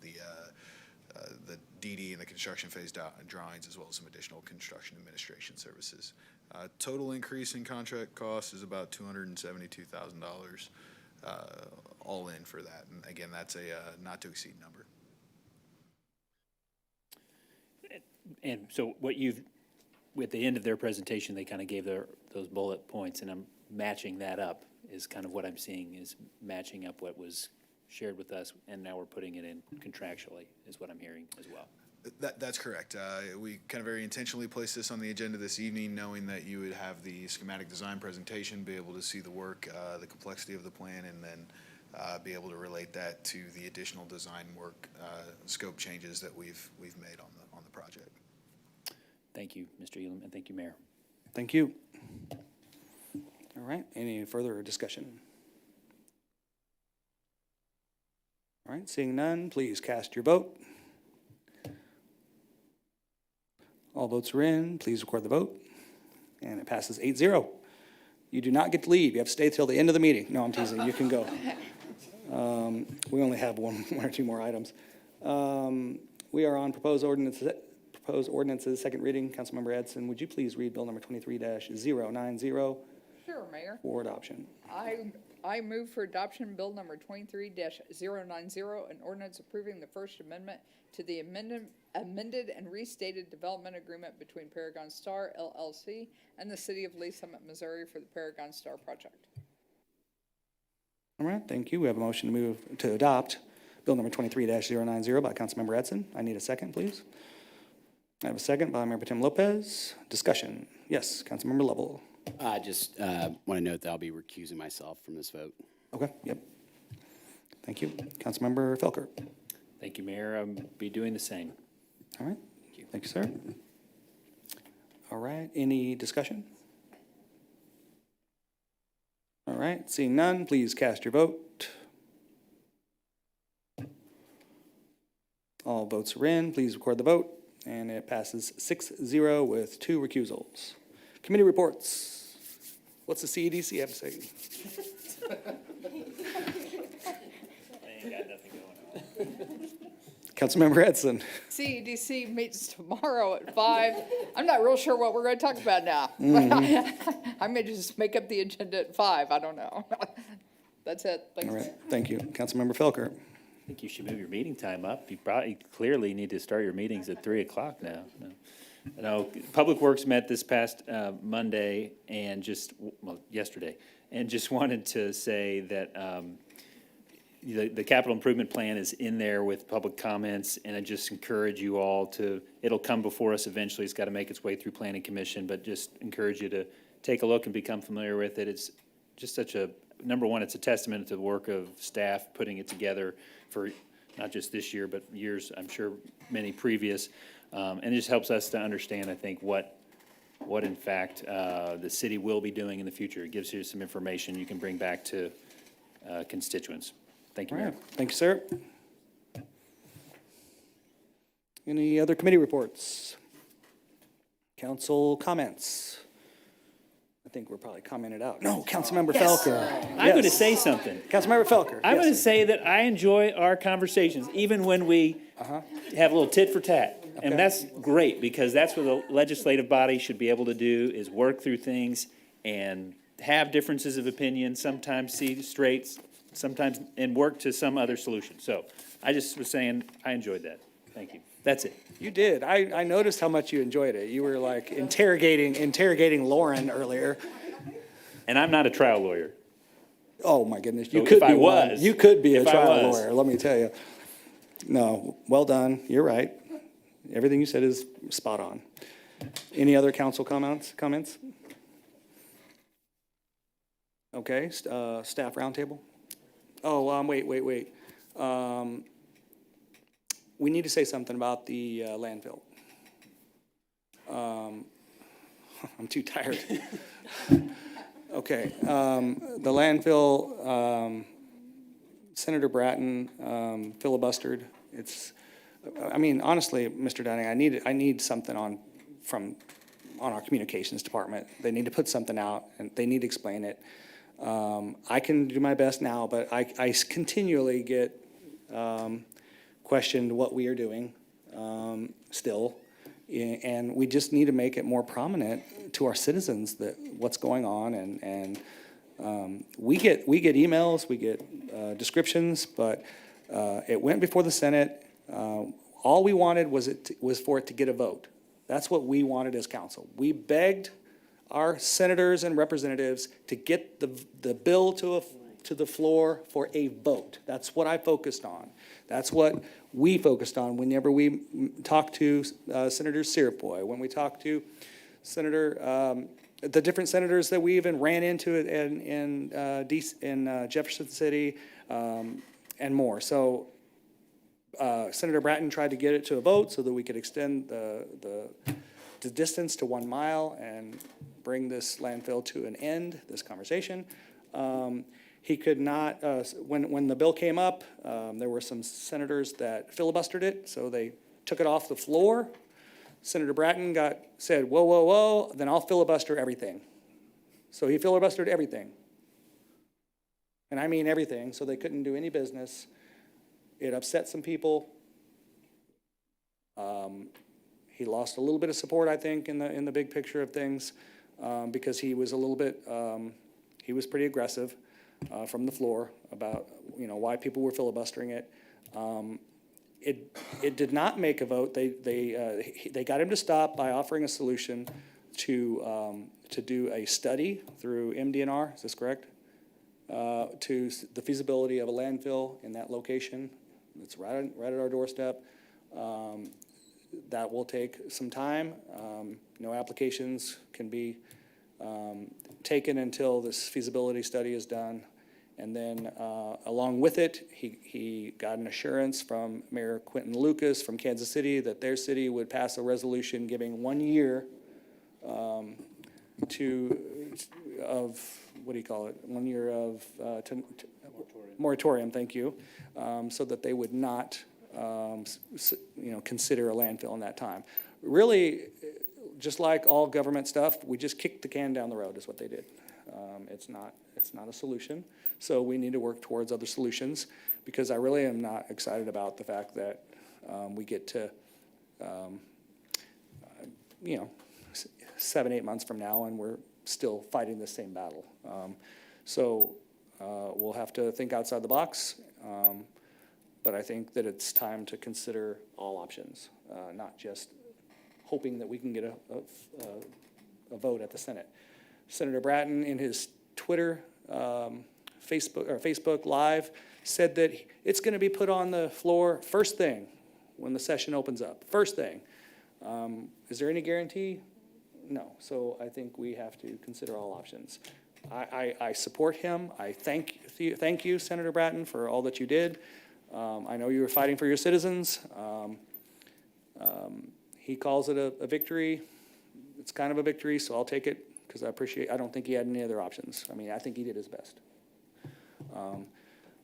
But as far as us doing our best, we've talked to all the senators. We did everything. We played this out the best we could. We spent time and resources.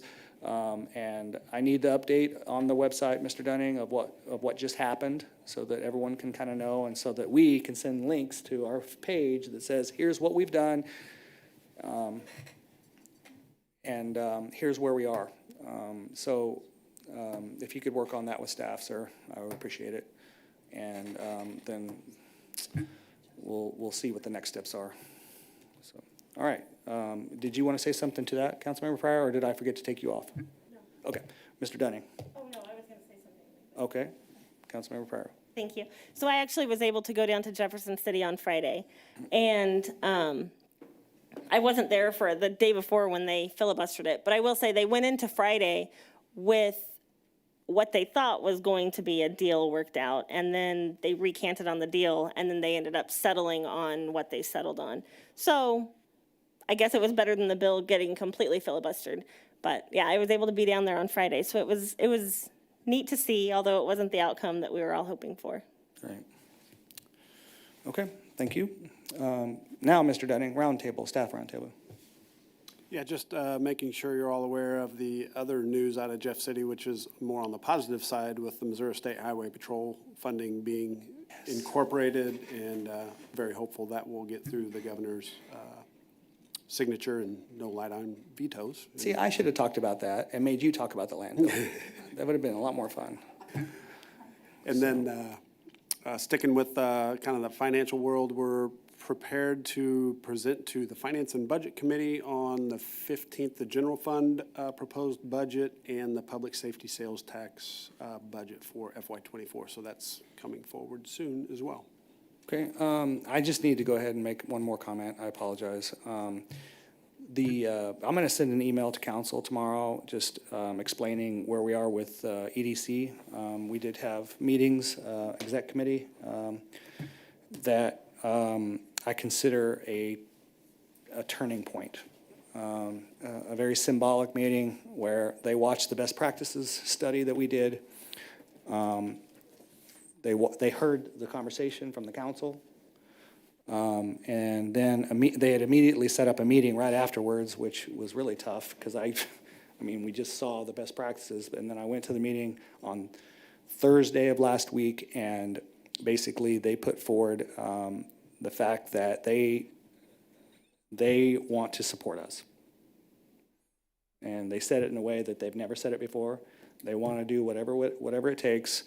And I'm going to send you an email kind of outlining why they said it was, but mostly they just want to do what's best for the community. They want to make sure that we look out for the funds that they have.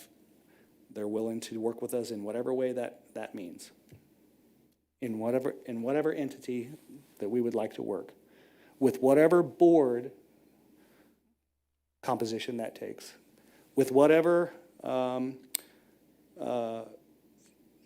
however we want to do this, they're ready to support us because they heard you. They heard you. And they said that they understand that the relationship isn't there. They'd love to see us utilize the dollars. They'd love to see us maybe transition staff. Not maybe, but they'd love to see us transition staff. And they really want to see us keep the members that we have in the EDC.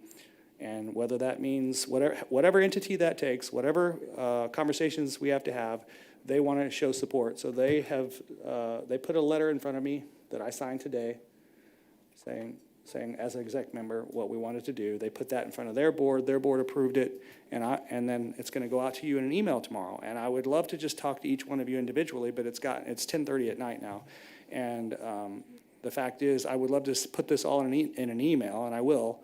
In the morning, I asked them to not send the letter out till tomorrow afternoon so I could have time to put a letter together, an email to you, to explain that we had a breakthrough meeting. And I mean, I'm very optimistic. I think Mr. Dunning, he was there, very optimistic. And it was a much different tone than any meeting I've had in the last year, much different tone. So it's there, we're there. We have to look forward and move forward.